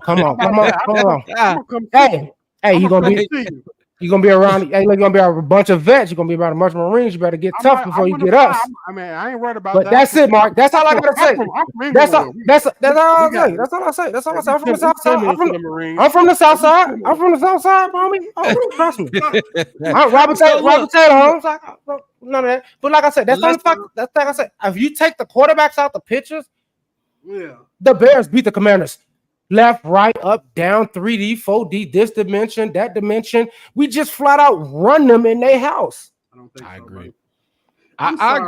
I agree wholeheartedly. I don't think that team is better than that. Go ahead. Whenever Mark is done, give me like 2 or 3 minutes so I can come back, both of you guys. I don't like it. I'm not feeling like it. I see what you guys is doing. No, time out, Wes. Hold on, let me jump in here. Cause hold on, first, Wes. Cause you gotta so you're picking the Commanders, right? I got the Bears to win. 35-14. Blowout. 35-14. Okay, I picked. First of all, I think what's being lost in the sauce here. Y'all remember Montez Sweat just came out. He spoke on how toxic and how much that he's going to have a breakout game. He's going to get to Jay. He's going to get his hands on Jayden Daniels. He got a point to prove. But hold on. Let's forget the quarterback situations. We talk about the schedule. We could do a whole lot longer on the quarterback situation. So Al, you got us losing because of Jayden Daniels, and then Wes, you got us losing because of Jayden Daniels. And then Wes, I'm not just have y'all lose just because of Jayden Daniels. I'm talking about the overall team. Ain't y'all us? I don't have us losing because of Jayden Daniels. Overall team. You think that team is better than ours? I think the Commandos have built a team that is a little step above the Chicago Bears because we both got rookie quarterbacks. So you got to look at that. Both teams got rookie quarterbacks, and that's why I said, "I'll take them out of take them out of the equation." Rockwell Gardens, hey, y'all didn't got Ricky. Y'all got Ricky going. Listen, so we're talking about Jayden Daniels and versus Caleb Williams. So if you go to the Pac-12 when Jayden Daniels running the Pac-12, he outshined Caleb Williams in the Pac-12. He outshined. What's the quarterback came from Washington? He beat Bo Nix. He beat, but like he did a lot of things. Bo Nix, Jayden Daniels, Caleb Williams, all our Pac-12 quarterbacks. They come from divisions. They got zero defense. They come from divisions where the defenses is this don't matter over there. Oh, okay. And see, this is what you rub me wrong with because you talking about, like I said, just take the quarterbacks out of that. They lost Sweat. We got him. Did they lose their other second? The most important person on the team. They second. Fellas, no, we can't get caught up into the quarterback because we got a schedule that we got to get through. I know. I'm just saying, Mark. You can't tell me Bijan Robinson Jr., Terry McLaughlin, Olamide Zach Achilles, or whatever that is, Noah Brown and Zach Ertz is going up against. That's who they got. Terry McLaughlin. And look, let's leave it at this because this is true. This is very true, and we all know this. We all watched it. We all followed the draft. Like Bear Truth said, man, the Commanders was rumored to make a big offer for the first pick. They did. They made multiple offers for that pick to get Caleb Williams. And for guess who? Yep, Caleb. And that's true. That's how that went down. So look, let's stick to the game. You got us losing, Al, right? Yep. You got us winning, West, and I got us winning that game as well. Al. Yes, sir. I sent you a couple messages. Just get back to me on those. Okay. You got me. We good, brother. We good. Keep doing okay, this. let's keep moving forward. And I know that. Hey, Wes, I know it. I know it, Wes. But sometimes we do just got to keep going forward. We can't stick on one thing. Oh no, I really want to. I really want to. I did too. I did too. I just said if you I remove the do wanna quarterbacks, cut it. like You you wanna remove the cut it. quarterbacks, dude. Tell me where I'm That's what I'm saying. Hey, I'm right there with you. But let's come move on, on bro. to the next week. Let's go to the next game. Washington Commanders was week 8. So we go on to week 9. Arizona Cardinals, Kyler Murray and Marvin Harrison Jr., which a lot of Bears fans wanted to just keep Justin Fields and take Marvin Harrison Jr. out of Ohio, not Ohio State, but wide receiver U. So that's where Marvin Harrison came from. Look, that is a road game. Also, before Washington is a road game too, Wes. Mm-hmm. I know me and you had those as W's, but I just want to put that out there. Washington was a road game. Arizona is a road game. Arizona is not a road game. But can I go first? Let me just get that. We gonna let Al go first. We gonna let Al go first. You let me go first. I didn't do it. I didn't do it before. You guys had it. Y'all did it before. Yeah, you gonna go first. Go first, Al. Go first, Al. Okay. All right. Look, Arizona Cardinals. Respectful. First of all, Kyler Murray is a joke. You hear me? Oh my gosh, he's a joke, man. He's a joke. Like not only I'm an NFL fan. Al, do you want to hit that comment? Or no, I don't mean to cut you off, but Bear True, what's up, Bear True? Bear True, shout out to Bear True. You always every week you in here. For sure. And I say this, with the Mitzi. Read it out to the class, Mr. Thornton. And I say this in love, but he admits he's biased for my pains. Let go, Thor. Let go. I can't let go. I can't let go. I'm hurt. I want you, Bear True. Him and these X's and these past hurts getting out. Hurting out of that. All right, let's get back to it. Get your Arizona prediction. I got Arizona. I don't like Kyler Murray, man. Kyler Murray, he's just suspect. He be injured. He just suspect, man. He's just a suspect quarterback. That should be doing a lot better than a lot of these guys. We get these quarterbacks because they played in good system in college and they was great in college, and it don't translate to the NFL. I think Kyler Murray is one of those products. It just ain't you, buddy. You was great, but you was in college, but you came to the NFL. It's not going to translate. They need to get rid of him. So I think that the Bears, they beat the Cardinals. I just think that's the win. So hold on, let me before we keep going. What's your record right now? I'm 5-3 with the Cardinals. You 5-3 with the Cardinals win. I took Tennessee 1-0, Texas 1-1, Colts 2-1, Rams 3-1, Panthers 4-1, Jaguars 4-2, Washington 4-3, Cardinals 5-3. Okay, that's what I'm missing. Okay. Yeah.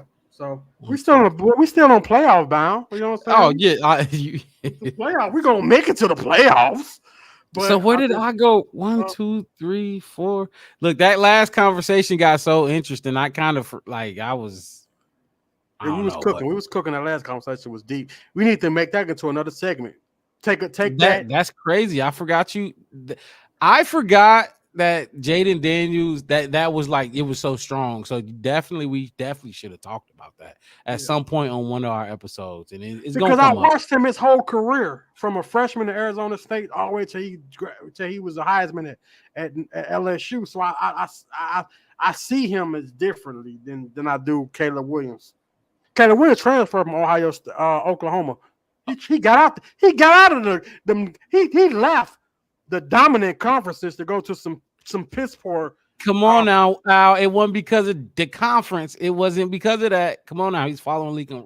I mean, I know. I mean, he left the competition to go to somewhere where he was.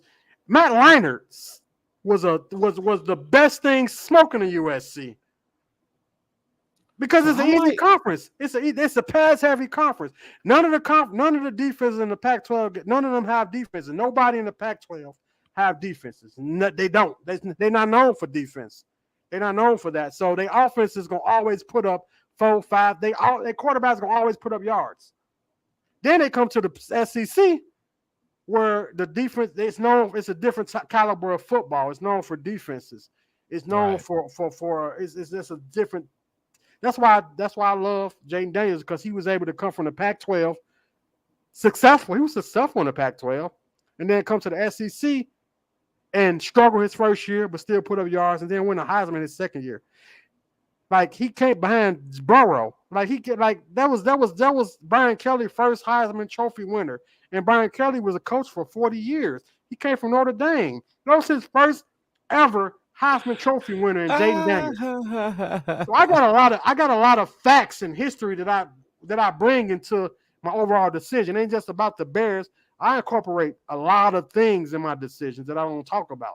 As you should. And I think that a lot of Bears fans can get blinded because they just focus on what, the Bears, which is fine. Fans, I'm not going to tell nobody how to fan, nobody how to be a fan. So fan how you want to fan. But look, that Jaden Daniels conversation going to have to be revisited. You know what I mean? We gonna dig into it. You know what I mean? So y'all gonna let me have it too. I know. If Jay Daniels don't perform like I'm talking about him, I'm finna get cremated. and a lot of Justin fans gonna have that reaction to Caleb as well. Bear Truth said, man, Caleb, let's get my guy in here. He said, man, Caleb played well versus the top teams in his conference, who played Michigan in the final game, and Caleb played well. Bear Truth, what happened against Notre Dame? Give it to him. Come on, look. Yeah, okay. I'm sorry, guys. God. Hey, man. Okay, let me get my. Please, can I? Wes. Let me run through week 9 real quick. I'm gonna do it real quick, just like I did the competitor. Yes. First of all, I know, Mark was wrong, in a way, and I get rid. You're gonna see it when you see it on TV. This Arizona game is gonna be a Chicago home game. Like I said, I live in Tempe, Arizona. I've been to Cardinals versus Bears game, and we take over. I am talking about easily 50% in attendance every single time, preseason, no matter time. So the Bears gonna have all the support when they come to the west side of Chicago, is what we call Glendale, Arizona, and we are going to stomp out the Cardinals. Simply because, and I'm not even saying because I'm not even saying because Kyler Murray sucks or nothing. He's just too small. He run around too much, all that kind of stuff and all that. I ain't gonna bring up Marv Harrison because you can't hit a receiver if you can't see over your offensive line. And we is just gonna, we gonna just destroy Kyler Murray. And then the last reason is because once again, back-to-back weeks, you're gonna get my preseason and my pregame and post-game live from the game. Because I will be at that game as well, live and in attendance. And like I said, it's going to be a big game. I mean, if you think about the Bears' record in Arizona, we just win. We just win in the red zone. That's a fact. We just win. We figure out how to win. I ain't going to tell you who's going to do it. I wouldn't be surprised if our defense has 21 points. I can see JJ with a pick 6. I can see a Spider-Man with a sack fumble on Lil Low, Kyler murder. Like, I'm just telling you, it's gonna be bad. It is gonna be bad, and I am going to love it. That's all I'm gonna say about. Well, we played them last year, so yeah. Well, that was over there. That was at home. That was over there. That was in Chicago? Was that was? Look. When they come to Desert, I get in the house. I get in.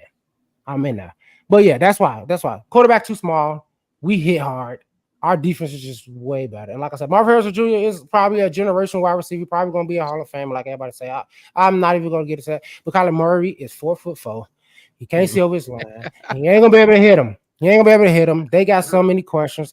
They drafted 14 people in the draft, and none of them really is like, flashing other than like Marv Harrison Jr. And I don't think, Kyler's shown that, he has to roll out to make plays. And when you roll out on the edges, that's when Montez Sweat gonna get at you. That's when Daniel Hardy gonna show what he's about. My man Book gonna show what he about. This is gonna be bad. 40 points. If you want to say 40 points this game, I'll concur that. So it's gonna be real nice. And like I said, I'm gonna be in the house. I'm gonna be rocking, going in. So yeah, look, that's a win for me. if you just tuning into the channel, man, watching us chop up Bears football, hit that like button, subscribe to the channel. If you're watching on Facebook, head over to YouTube, give us a like there, hit that subscribe button there on YouTube as well. Look, if you got other Bears fans as friends, look, send it to them, send them the link, tell them to jump in here with us. Let's talk football. And if you think you know what you're talking about, put it out there. If you come in here, if you dislike what you hear from one of our takes or opinions, put it in the chat. Let's chop it up. Let's talk about it. You know, we ain't afraid to discuss anything when it comes to Bears. I think all of us are confident in our Bears knowledge. So let's do it. Let's talk football. That's what we do here on the Black Bear Podcast. One word, no spaces. The Black Bear Podcast. Look, W for me.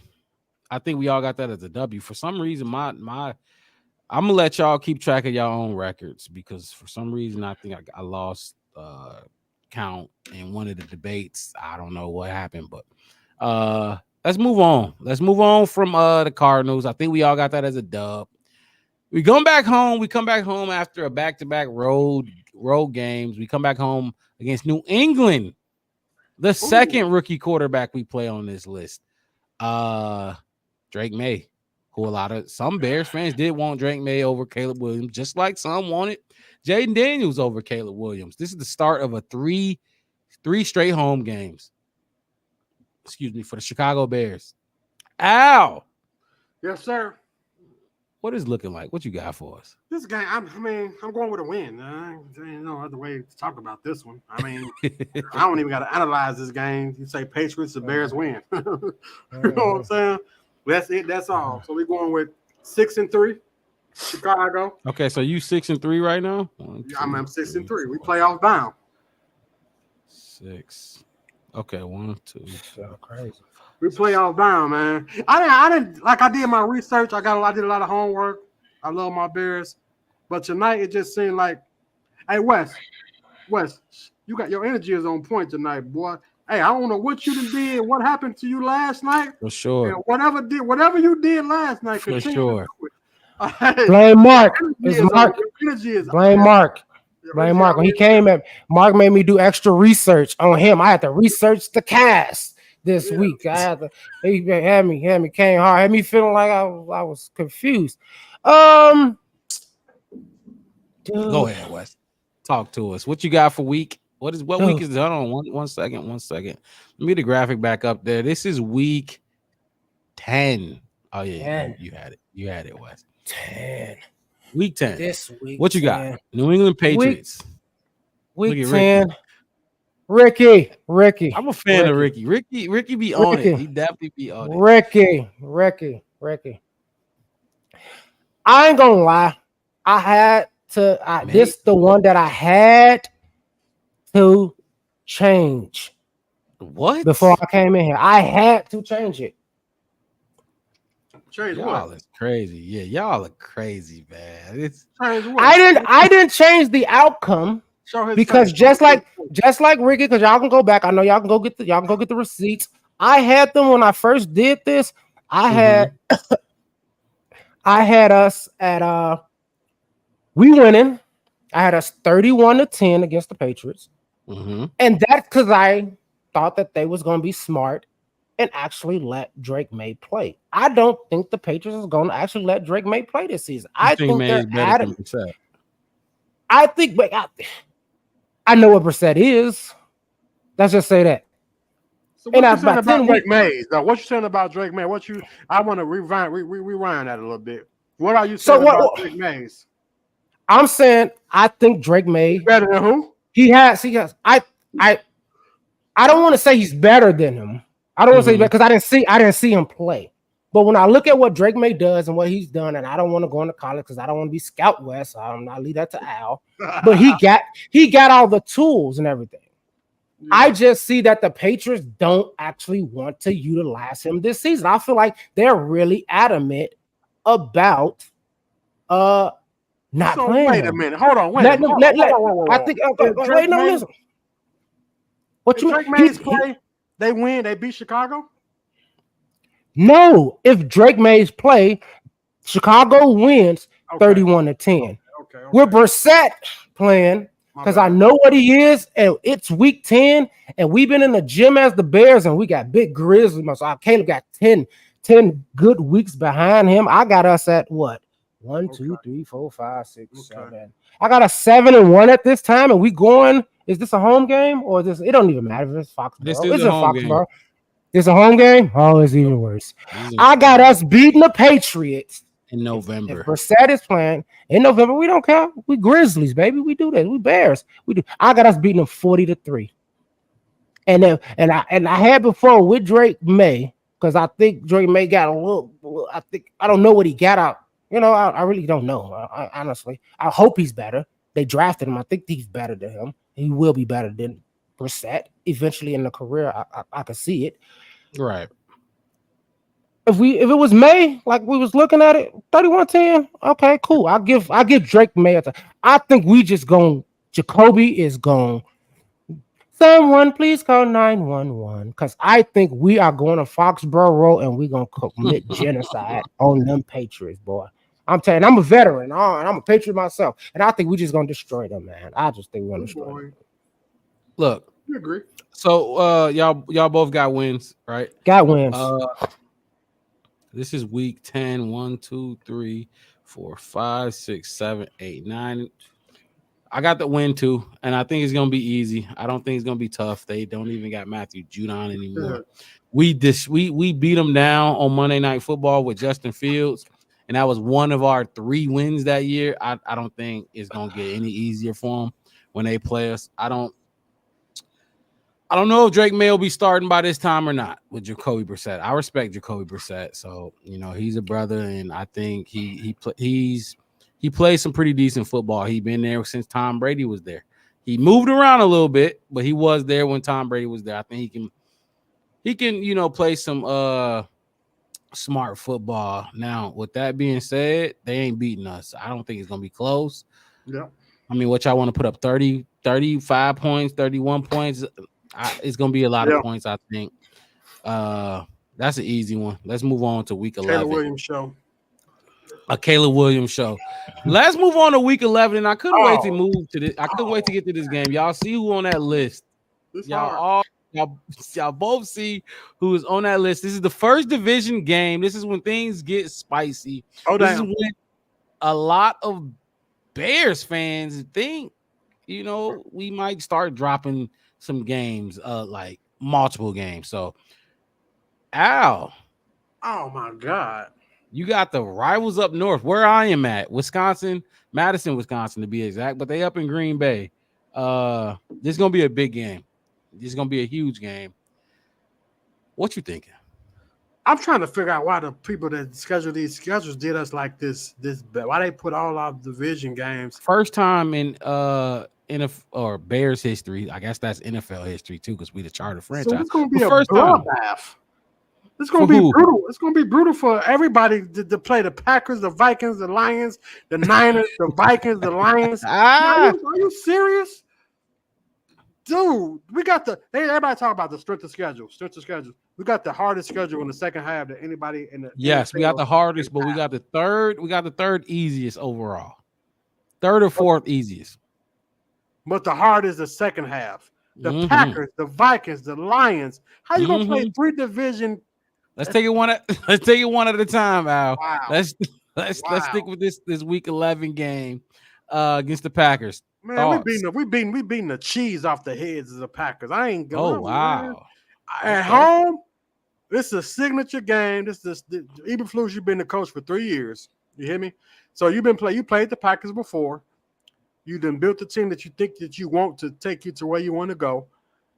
We got a quarterback that we think can process and efficiently run an offense. We got an offensive coordinator that's better than Getsy that came from the Packers. We got a lot of things at this game that's riding on a win. We got too many external factors that's riding on a win. Too many. We got to win this game. We lose this game, man, this is going to suck the life out of all the Chicago Bear fans.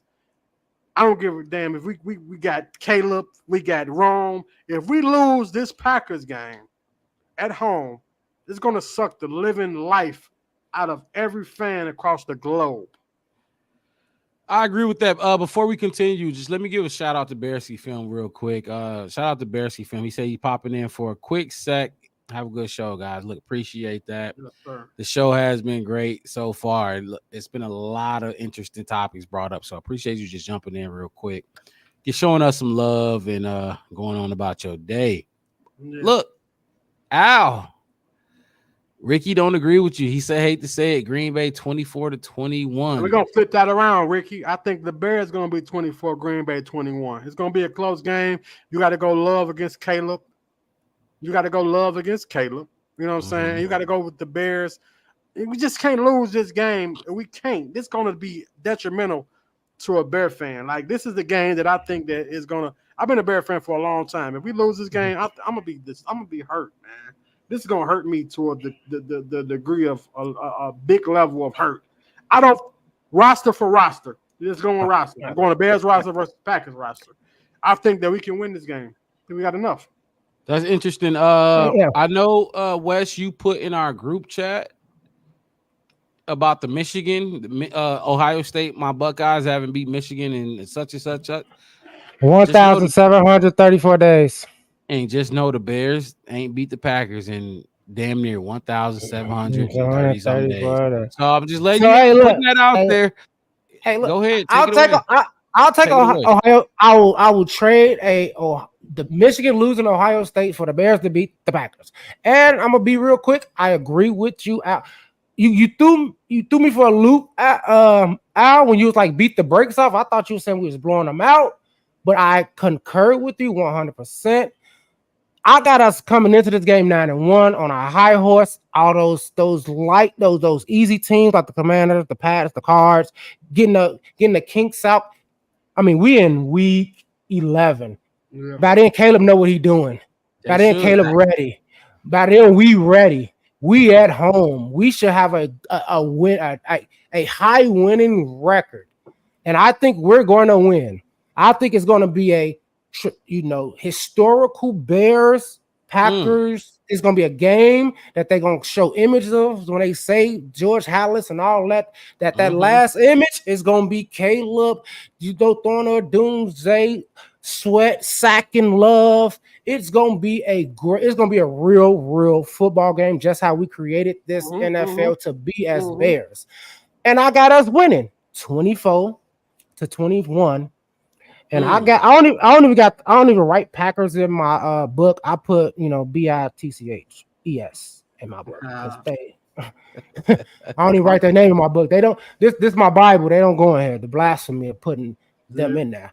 But yeah, I got us winning, man. And I put under that shocker because I think a lot of people gonna try to pundits gonna be like what Mark said. They ain't beat them in 2,000 games and blah blah blah. And they always had their numbers. And Green Bay no quarterback, all that kind of. I think Caleb is gonna put this team on his shoulders, and he's gonna play actual football. What they call the highlights, the scrambling, all that. I think Caleb gonna get that. Nails gonna be clean. He gonna come in fatigue, commando style, ready for like Rambo.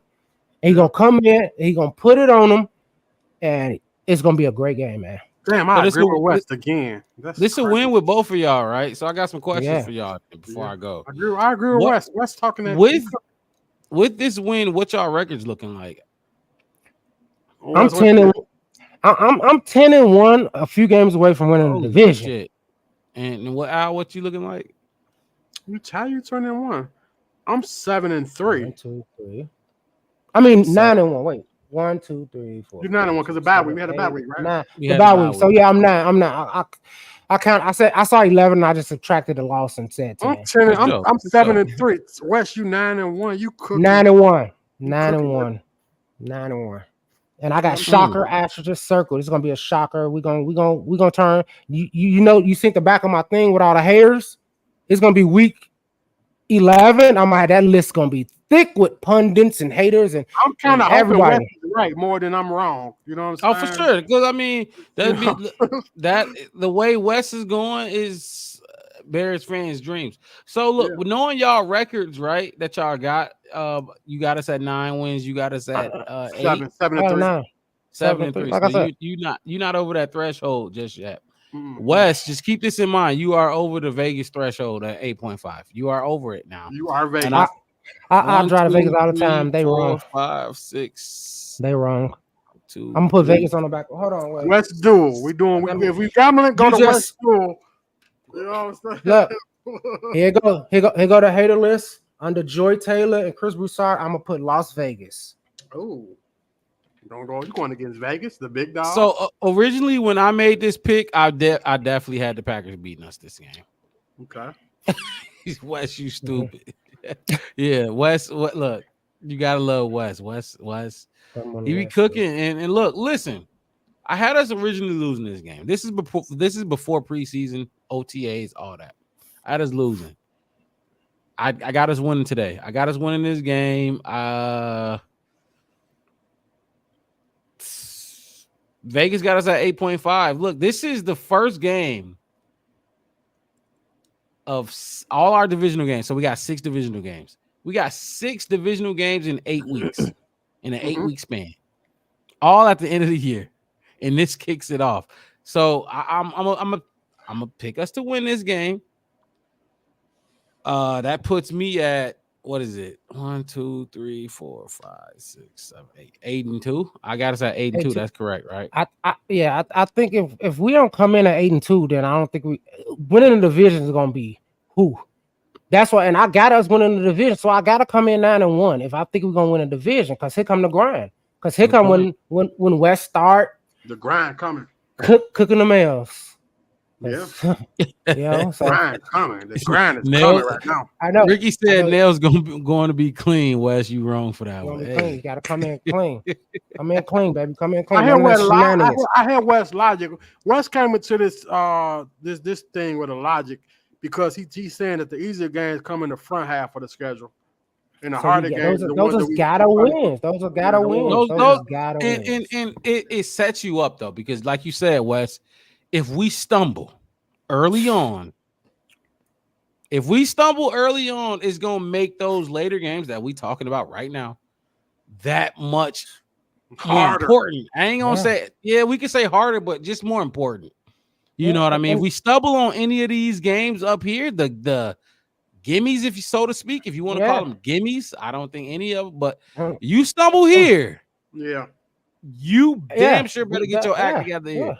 Yeah. So Like look, I think we go ahead, Wes. The Go only- ahead. Yep. No, I'm just saying the only one that I'm like, and I would even say, okay, I might be wrong on Texans, maybe, but everybody else do. Like, I don't see them. Like, I see those as winnable, and it's not even like I think we. That's what I said. When you said Mark 8-2, even if I flip my Texas, I'm 8-2 right now, Mhm.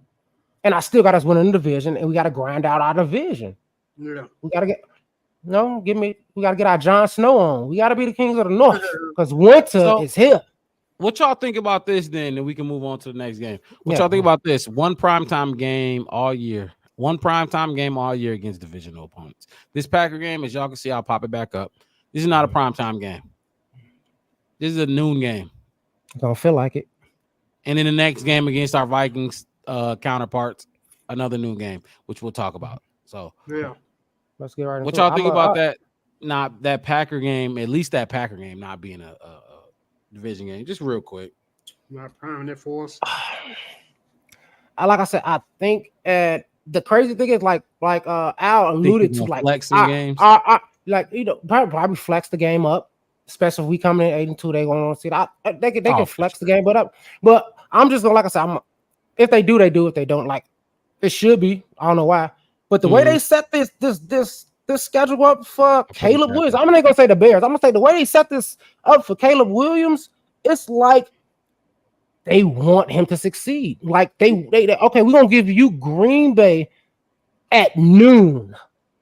You know, like not prime time Monday night, you know, first week, second week, like I think Justin played in the first week of the season. Like, like craziness, and I think they gave him 2.5 months. I think that is something like 2.5 months to get ready for you. They lost. They just lost their running back for the season. What's the name is gone. So AJ Dillon. it's AJ Dillon. So they running on one leg.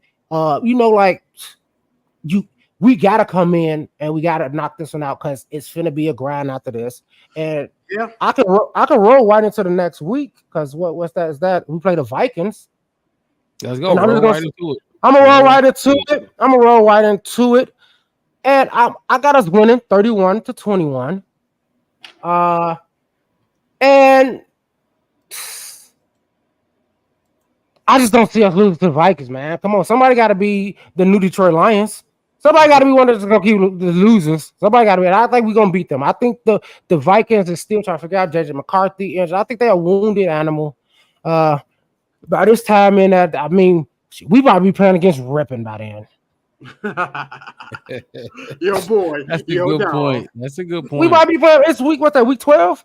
Sam Darnold probably been done sat week 7, 8. Yeah. That's all I gotta say. I think a lot of people think like the Lions, not the Lions, but the Vikings just gonna roll over. I just want to make a point that Brian Flores is going to blitz the shit out of Caleb Williams. He is, and you saw what happened with Justin. The first play of the game against the Vikings, he got sacked on a 6-man blitz because he couldn't. They didn't get it right. You know what I mean? Just didn't get it right. I don't know. You could blame, but you could blame the O-line checks. You could blame the quarterback. Whoever you want to blame. They didn't get it right. Brian Flores' defensive scheme, he blitzes 70% of the time. Yeah. You're going to have to pick those up. And Caleb Williams better, if he's not at least comfortable with the way you got to pick up blitzes, I think the not Lions, but the Vikings will be a tough matchup for us. That's what I think. Just because Caleb Williams is a mastermind at hot reads, though. He's better be. Mastermind at hot reads. He better be, because Brian Flores blitzes so much, and that's what he's been struggling with. That's what the Bears been doing to him in practice. He didn't see none of those blitzes in preseason. Whatever we saw from Caleb in the preseason, you got to throw that out the window. They are going to send nickel blitzes, just like this. What y'all saw us doing to quarterbacks is going to be very exotic. It's going to be very tricky, very disguised. What's up, Wes? It's 3 months in the season. Mm-hmm. It's 3 months of the season. Mm-hmm. If he don't know by then, then we shouldn't even be.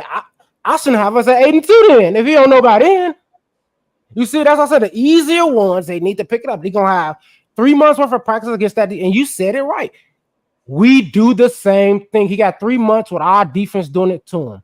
Yep. He should know better. And if Caleb Williams is as smart as everybody say, and he likes to practice all the stuff that he make mistakes on, after 12 weeks, I have to give confidence in him. Like I said, when we drafted, what I said, I'm on the Caleb train. I got faith in him. I'm with him 100. I'm going to say he's going to know better. He's going to know better by then. And like I said, Caleb ain't scared to throw the ball away and reset and get away. He ain't scared, just like Aaron used to do us. When we used to get Aaron on some blitzes, he'll roll out and just throw the ball away, and we be pissed. We had you. Oh, we had you. I think Caleb would say that. You see what I'm saying? And that's why I'm like, we're gonna win. I gotta give it to him. So when Ricky, and I think this is kind of what you were saying too, was he said by that time of the year, Caleb should know how to handle the blitz. Look, I agree, but I don't think nobody blitzes like the Vikings. Hey, nobody blitzes like Brian Flores. I think Ricky's sitting in my bathroom listening to me talk. Every time I say it, he put it up there, man. So, but yeah, Wes, you got that as a dub for us. I got that as a dub, 31-21. Is that the home game? That is a home game. I think that's the last home game. The Vikings are home game. Mm-hmm. Yeah, and it's a home game. Like, after beating the Packers, you gonna let the. For me, after beating the Packers, let the Vikings come into our house and win? I highly doubt it. What's up, Al? What's your prediction? I want to say this. I'm gonna say the Vikings. That's a hard. This is a tough stretch, man. This stretch from the Packers. You see who we got next week too? Got the Lions next. Then we got the 49ers. Let's. I like. It's hard for me to decipher that, and I got to be honest with you though. If you're going off veteran leadership and this coaching, cohesiveness, and all the things that matters in coaching, matters with a team, the Vikings is more put together than the Bears are. I think they're a little more put together, even though they lost. Shocking the fuck out of me. They lost McCarthy. What? They lost McCarthy, but I think they're just a little more put together. So you like Kevin O'Connell more than you like Eberflus? Offensive minded head coach over there. And He made it work. I'm finna be transparent on Bear Black Podcast because that's what we do. We tell the truth. Tell the truth ain't hating. The Bears on paper, and then just as far as their organization, they look like they coming up. They on the rise. But the Vikings, if we want to talk about teams that have I just think I don't, as a Bear fan, a lifelong Bear fan, I just don't think that the Bears is ready to beat the Vikings until I see them beat the Vikings. Until I see the Bears beat the Vikings, Come on, bro. I can't see it. It don't make sense. I would understand if you said that about the Packer matchup, but you had us beating the dog shit out of the Packers. We're talking about division rivalries. It's always hard to play. They don't care who Wait, it is. no division. No, dude. Tough for us. We have the Bears went 2-0 against the Vikings. We beat the Vikings last year. We beat them last year. We didn't go 2-0, but we beat them last year. That's what I'm saying, bro.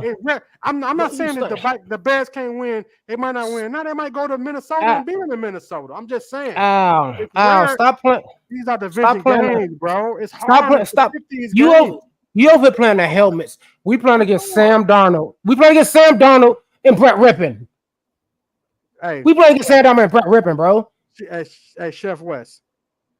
The division games are always harder to play than non-conference games. It's gonna be always harder to play. Okay, cool. It's harder to play. But it's Sam Darnold. It's not Kirk Cousins. It's Sam Darnold. JJ ain't throwing the ball to himself. Wes, I understand that. I'm just saying, as me being a Bear fan for the past 30 years, I have always seen the Bears when it comes to playing division games. You should have said we was gonna lose to the Packers. Your logic don't line up. If you want to talk about the history, you might as well say we was losing to the Packers the week before. That's the logic you saying, bro. My logic is because we come off so much of a high horse of beating the Packers. We're gonna underestimate the Vikings. That's what you didn't let me talk about that. You didn't let me get to that, Wes. But you're not letting me. What do you mean? Everybody got them at fourth. Everybody got them at fourth. And then their future franchise quarterback that they were supposed to have that could come in at this point in the season and probably do something is going for the season. And they got our third string guy who we waived. Al? Wes, my boy Wes. Week I fuck 12 against Caleb Williams. My boy Wes opinions, man. Shout out to Sam Darnold. Let's keep it one at a time, though, fellas. Let's one at a time. Okay. Come on. One at a time. Wes, hey, Wes, we ready. We ready for each other. Look at me and Wes. Look at us. Look at us. Hey, look at us. Bro. We ready to get in. Bro. We on the other side of the schedule. This is I'm in this me in week 12 yelling at Al. Look, bro, you can't say Sam Darnold is beating our defense. I can't wait to play the blame game with y'all. When we lose a game, I can't wait to play the blame game. Because we just had a bloodbath with the Packers. We just had a bloodbath with the Packers. Right. A bloodbath. A bloodbath. You hear me? At home. And we're gonna come back to the Vikings the next week and underestimate the Vikings. We just had a blood. We not coming over. It's back-to-back home games. We not even traveling. I think the Vikings gonna be the game that we can't. We're not gonna be two division. I don't think it's gonna be two division games back to back. I think y'all too much energy gonna be into the Packers. Too much energy gonna be. We're gonna have too much energy, too much everything, too much game planning, too much energy, too much fight, too much everything into the Packers because they weigh more. The value of beating the Packers is more valuable than beating the Vikings. Man, I'm gonna go on a limb right here because I know Mark want to keep receipts. I'm saying, if you say it's gonna be that bad and we all beat up, I guarantee you it's gonna be that bad. Beijing can go out there and start with this Bears offense and defense against that Vikings team and win. How much did Love just get paid?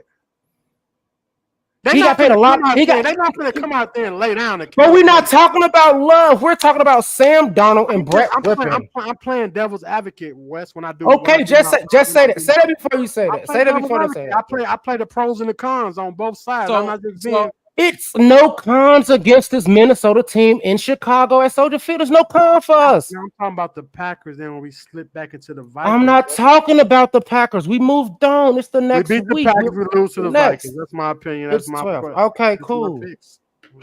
I'm just saying, don't say it because of history. If we don't happen, if we beat the Packers and beat the Vikings both collectively back to back.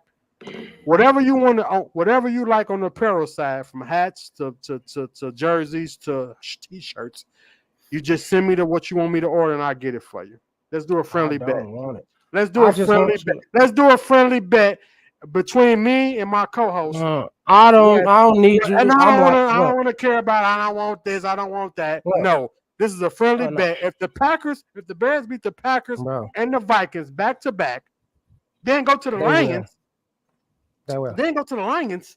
They will. If they beat the Packers and the Vikings back to back, whatever. I'll get you a hat, shirt, jersey, whatever you want. I just want you to stare into your camera at the end of the game and say, when we win at the end of the game, and just say, Wes was right. I'm gonna do That's that. all I want you to say. That's all I want you to say.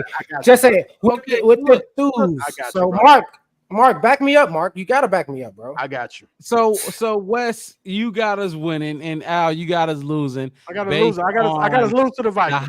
The high that we are on from last week, beating the Packers for the first time in 2,000 days or whatever. Don't quote me on that. I'm just being figure of speech. Anyway, look, Al, I thought that if you were going to use the whole, like, I've been a Bears fan for this amount of time, this and that third, I thought you was going to use that against the Packers and make it make sense that way. Like, okay, we haven't won in 2,000 days or whatever. The Vikings, we just beat them last year. We always beat them. We continue to beat them. Not only that, but played the Packers and the Vikings back to back. And we ain't played Vikings, Packers, and then Lions next week. We haven't done but that. Again, and I'm gonna step ahead real quick and go to the Lions. Justin excels against the Lions. Like, we always play really good against the Lions. We ain't win every game, but Justin excelled against the Lions. I don't know. The only thing I have a hard time, because I think Brian Flores is gonna give Caleb some problems. The only thing I have a problem with what you said, Al, is you feel like in the past I think against the Vikings that pass has no play here. I think it has no play here. I think we can beat the Vikings. So West and my boy Mark, my co-host, the host and the co-host.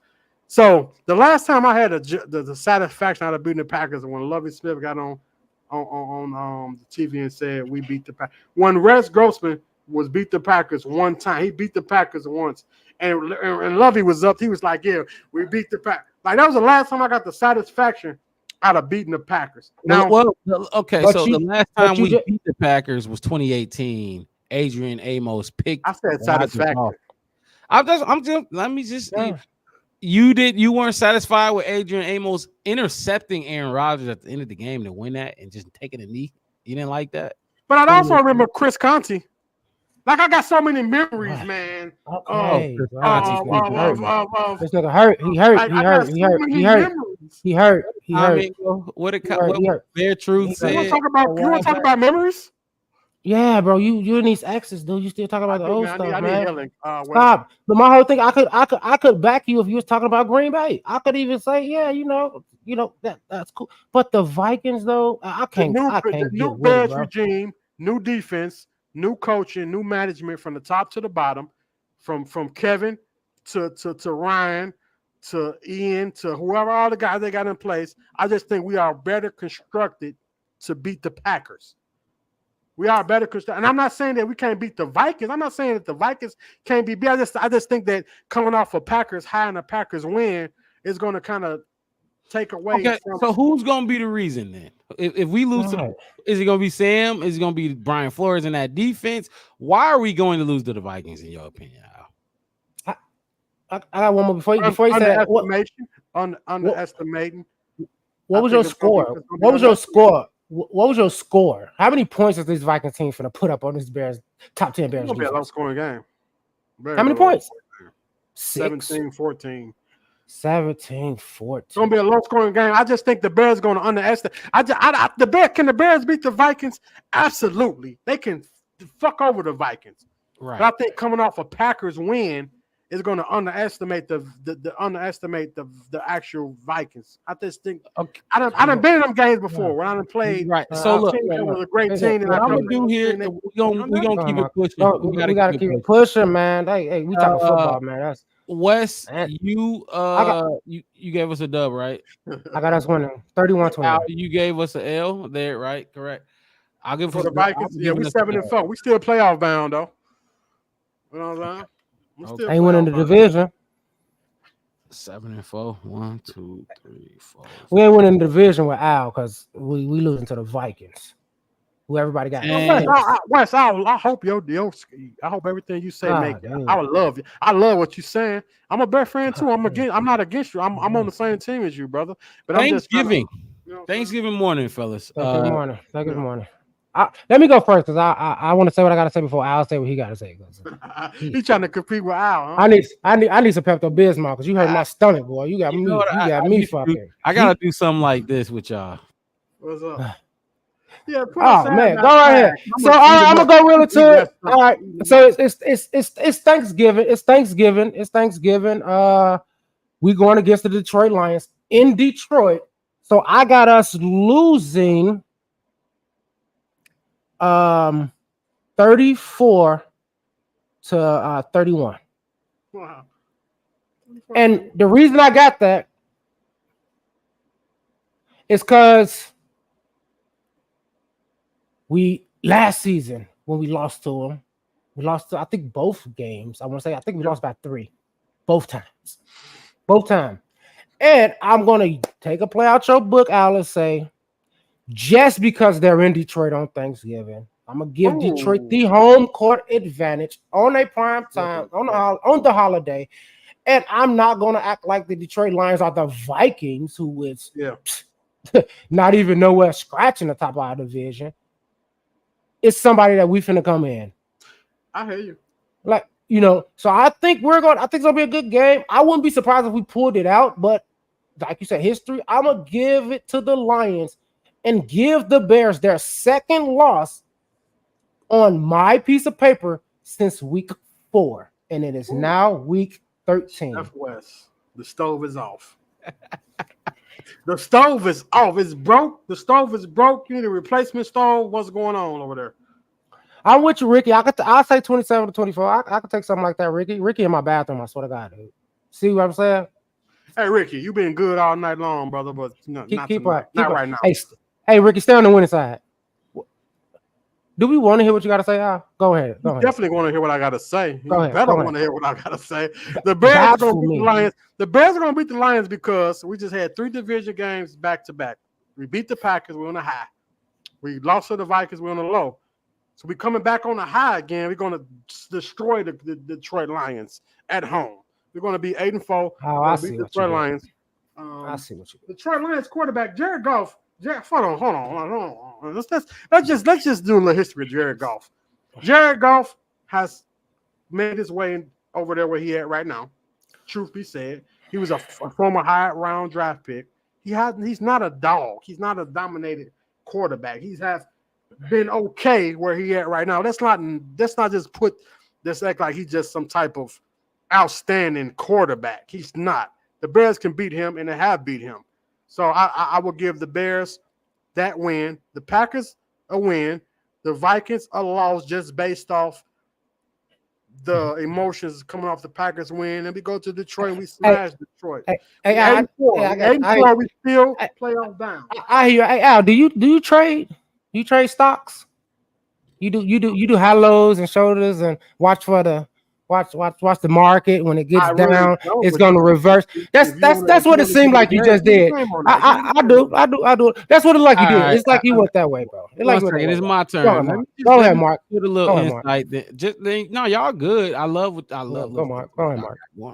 But listen, let me just the Detroit Lions have lost their last 7 games in a row on Thanksgiving. Last 7 in a row. 3 of the 7 that they lost, guess who those were against? The Chicago Bears on Thanksgiving.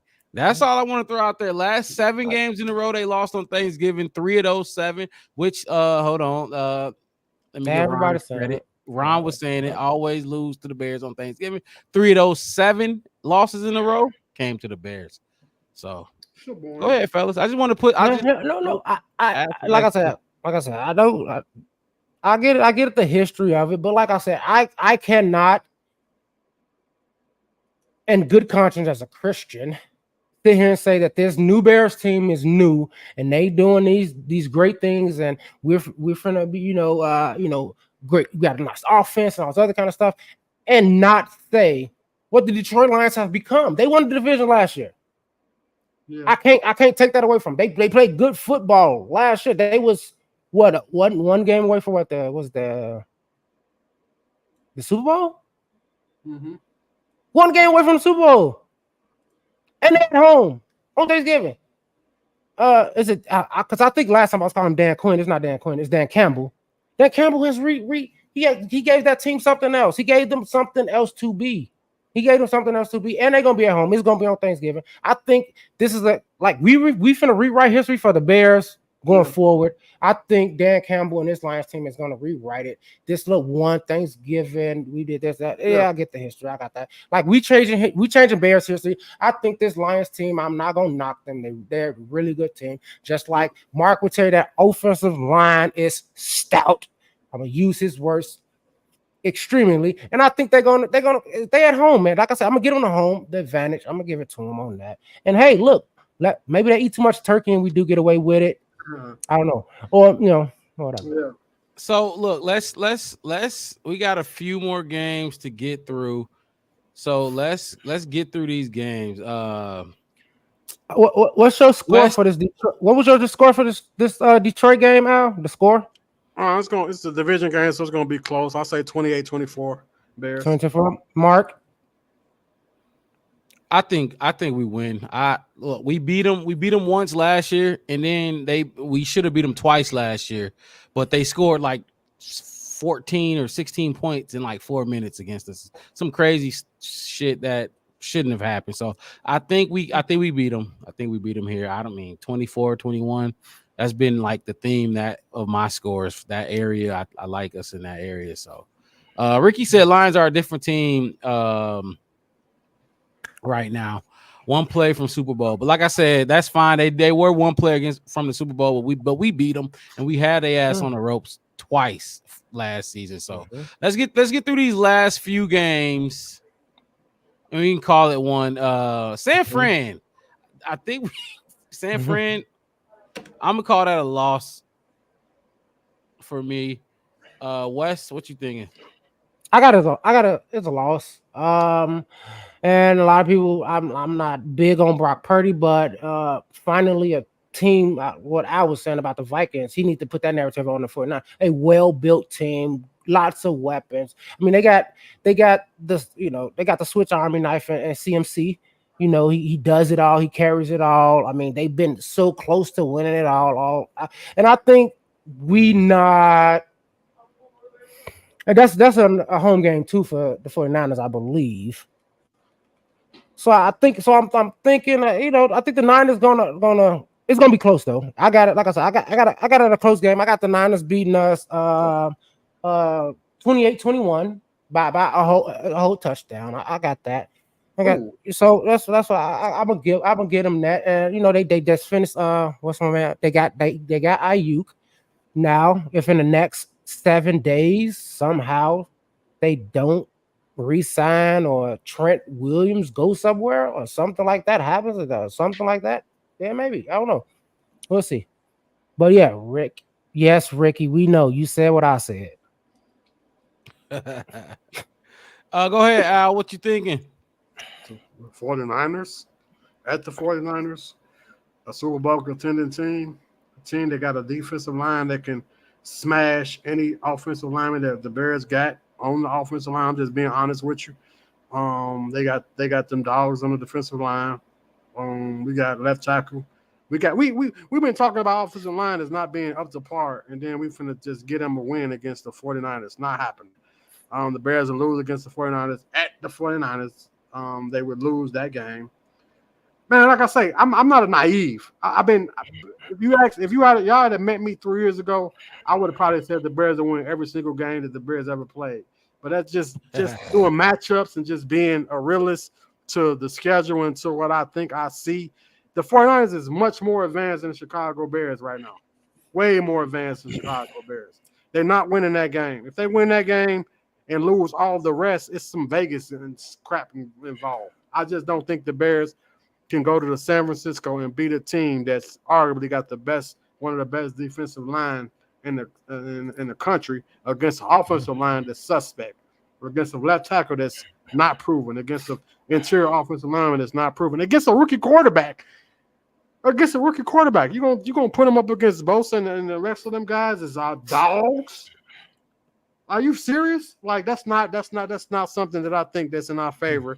And I can say the Bears can win. That's just me being a fan, but me being a realist, and just me being, I don't think the Bears win that game. I'm sorry. And I went with an L. So let's move on. Week 15, Sure. Minnesota Vikings. This is another primetime game. This is Monday night, if I'm not mistaken. Monday Night Football against the Vikings again. Al, you had us losing last time. Kick it off. What you think about this time? We come back and smash on Monday Night Football. We come back and get the win this time. We off our high. We come off 49ers loss. So we back to reality. We back humbled. We humbled again. And I just think we beat the Vikings this particular time. Okay, that's what you thinking, Wes? I got us going up to the Twin Cities and doing what we did the last time we seen them, letting them know why they fourth in the division. We gonna beat them, and I'm gonna be bold. This Caleb Strong now. Caleb, an NFL. This is vet court. I know he's still in his rookie. He gonna look like a veteran by the end. I got us beating them 31-14. I don't see this Viking team like I said. I don't know if y'all see it, but losing JJ McCarthy was a big thing for the Vikings, man. Like I think it was a big because it. Come on, Stamp. I mean, I think it was a big thing. I think it's big. Okay, let me say this. I think it's bigger than people. By this game, people gonna realize, and quote me, they'll realize losing McCarthy will be big for them. It's gonna be a big thing. They probably gonna be searching for another quarterback by now. I don't got no faith in Sam Darnold. Like I said, I don't got no faith in the Vikings. I got plenty of family and cousins that's watching right now up in the Twin Cities, and yeah, we sweeping the Vikings. We sweeping the Vikings easily. I feel that. We easily. I agree. I think we beat them both times. I give us a dub here too. I do just want to say, I think it's best. Look, I don't think it's best that he's injured because he can't get out there and get the reps. But I thought it was best JJ McCarthy sat this first year anyway. I thought that they were going to throw him in late in the season, and he wasn't taking first team reps, kind of like Justin did his rookie year. They're going to throw him in there, and they probably shouldn't have because Sam Darnold was struggling. It was going to just taint his rookie season. So this is the best for him, I think, in my opinion. Yeah, I agree. Like I agree with sitting him though. But my whole thing is the culture. Look like you brought up Montez Sweat and that culture down in Washington. I think that feel, having big play like with JJ. When JJ went down for them, that whole team kind of was like, they lost a step. They lost a little bit in them, and not having that. If Sam Darnold ain't really getting it, it's like at least you have that hope. Who like you call for that backup. Like when Fields was struggling, we knew what Bajer was capable. What they gonna be like? Put in Rip and done. Like, come on, that you see the fans and the staff and all of them. That's not. We gotta talk. We gotta talk about how the culture is and how to feel in those locker rooms and the faith in those teammates and all those guys. And we know how JJ is. He gonna want them. He gonna want the ball, and if he ain't getting it right, and they losing games too, that's what I said. Like I said, it's the aesthetics of it, losing him for the season, and not even being able to go to him if they even wanted to, really hurts them. Is what I'm trying to get at. I think Rippin would play better than him, and that's who they'll go to when they have to. let's move on to Detroit. Come on. Week 16. Detroit again. Noon game. This is our rematch. I think we all had us winning on Thanksgiving, or oh no, Wes, you had us losing on Thanksgiving. I got us losing on Thanksgiving and winning right before Christmas. So I got us. Go ahead, Wes. Go ahead, kick it off. Yeah, I got us winners right before Christmas. Like you said, we went 1-1 with them last season with that Bears team. This Lions teams ain't that much different. So that was my real logic. I had to pick what we was gonna win and what we was gonna lose. And I said, hey, look, I'll give the Lions that home field advantage and win. But now you're in Soldier Field. Now you were here. Week 16. I think our fans, I think just being at home, I think losing to them already. As Al like to allude to it's the get back, James Brown. We're gonna get back at them and we're gonna get back at them big. I think it's gonna be a high scoring game. I got us winning 34-27. Mm-hmm. Al, go ahead. I like West. West definitely got. Man, you got the fans' best schedule and you got the fans' best results. If I can, man, if we do what you say we're doing, we on top. I'm just going to abbreviate. Well, not abbreviate, but just go ahead and just knock off my last. We're winning out. We're winning out. We're winning out. We ain't losing another game past this point. That's my opinion. We're gonna leave it at that. I think we went out for the rest of the games that get us into the playoffs. You had okay. So Green Bay. You got a sweeping Green Bay, correct? I do. I just think this is a Green Bay year. They done it to us so many times. I think this is just a year that the Bears are gonna make a statement when it comes to Green Bay. Like, we can lose 1 million games on the list this year. We're not losing to Green. I think this is the year of the Bears beat Green Bay twice. I think that year that we show them that we beating y'all at home and away from home. We're beating y'all anywhere we play y'all. We beating y'all. And then we talked about the Packers. His energy when he first got drafted, his energy was beat the Packers type of energy. The same energy Rex Grossman had when he first got drafted by the Bears. He had the same energy. Yeah. But Caleb Williams got that energy. That's like, dude, we're not losing to these guys. Like we win. So I just think we beat them twice. Okay, so what's your score for Detroit? I didn't get your score, Al. Because you keep jumping like 3 weeks ahead. My bad. Detroit score. We beat them. I'm just gonna make a score up because I don't have a score. Right. I just think we do another 28. It's gonna be it's a division game, so I think it'll be another 28 to 17. All right, so look, this is what we're gonna do. No explanation needed. We're gonna get through these last 2 games. Yeah. I do want to say week 15 through 17, that's 3 games. We got 3 games in 10 days. Yeah. 3 games. That week 15 through 17 is a 10-day stretch of 3 games. So I just want everybody to remember that. Put that out there. Let's go through it. We got Seattle, week 17. Win, lose, or draw. Oh, you didn't give us yours. I didn't hear your Detroit. I got a sweep. Take mark. Okay, score.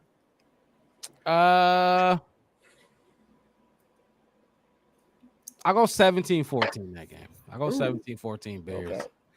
Low scoring game. Okay. They catch on to what we've been doing. Seattle on Thursday night football. Go ahead, Wes. Primetime football. It's Thursday night. It's gonna be. I guess it's a primetime game. It's Thursday night. We be the only one playing. You catch it on Prime, so it's gonna be primetime. I got us winning. 28-14. I don't want to throw no rocks at the Seattle glass and crack it or not. They just ain't the team they used to be. I don't got no knocks on Geno. No knocks on them, really. They just not beating us. They're just not better than us. Right. So I got us beating us. I won't say we finna stomp them out. I don't say it's gonna be tough for us.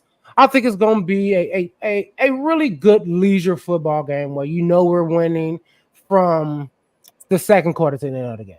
You know?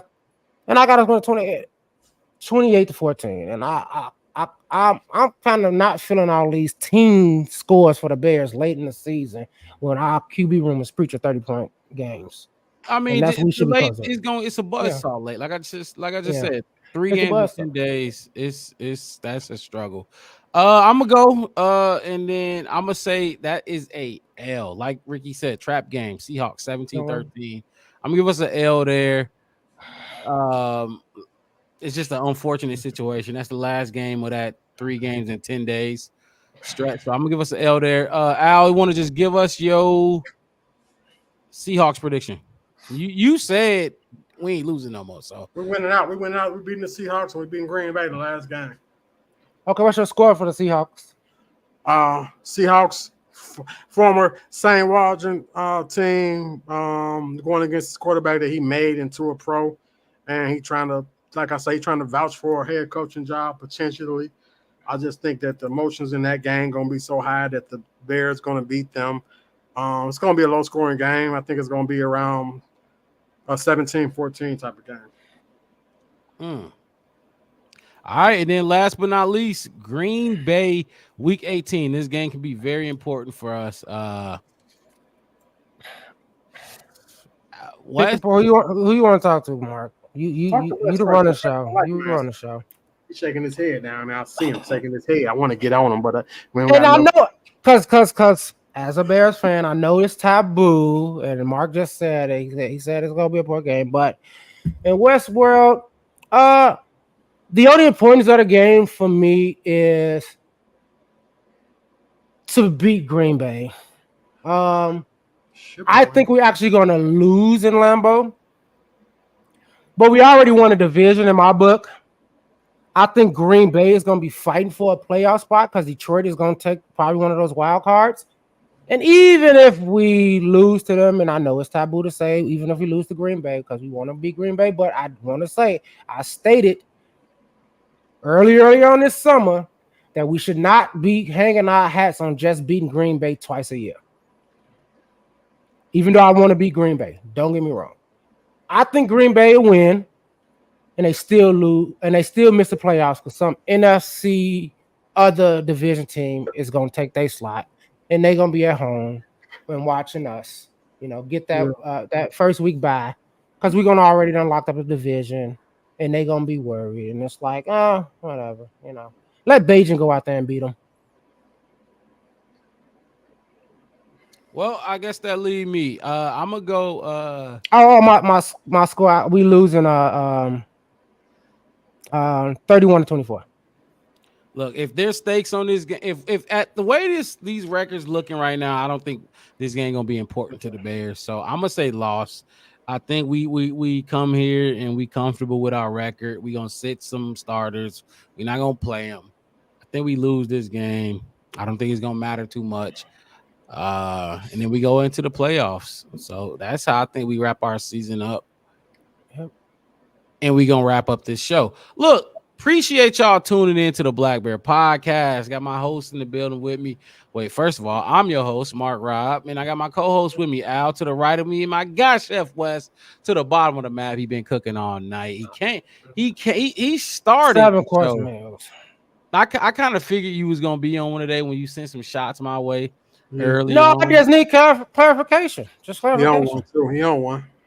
I didn't. Mark, I didn't want no animosity towards you, man. I felt a little kind of way, so I did some research, and I said, hey, man, look, man to man, let me sit you down and talk to you. Like, this is what you said. I had to go back to verify, clarify. Yes, look, this this how we get down here. Hey, but you ain't safe either. I know you're the host, but you ain't safe. Like Ron said, claws up, bear down. Look, Ron, appreciate you jumping in. We ain't seen you here, so appreciate you jumping in. Ricky, you was on fire, and everybody else who's in the chat, Bear Truth, of course, Destin, Carmelo, all y'all. We is in the Kevin chat, Davis. up. Kevin Davis, I saw you in there Davis. too. Look, appreciate y'all in here with us, man. So look, we'll be back next week, Saturday, to preview that Titans game. We need all y'all back in the chat with us. Hit that like button, subscribe to the channel. We'll see y'all next week. We out. Peace.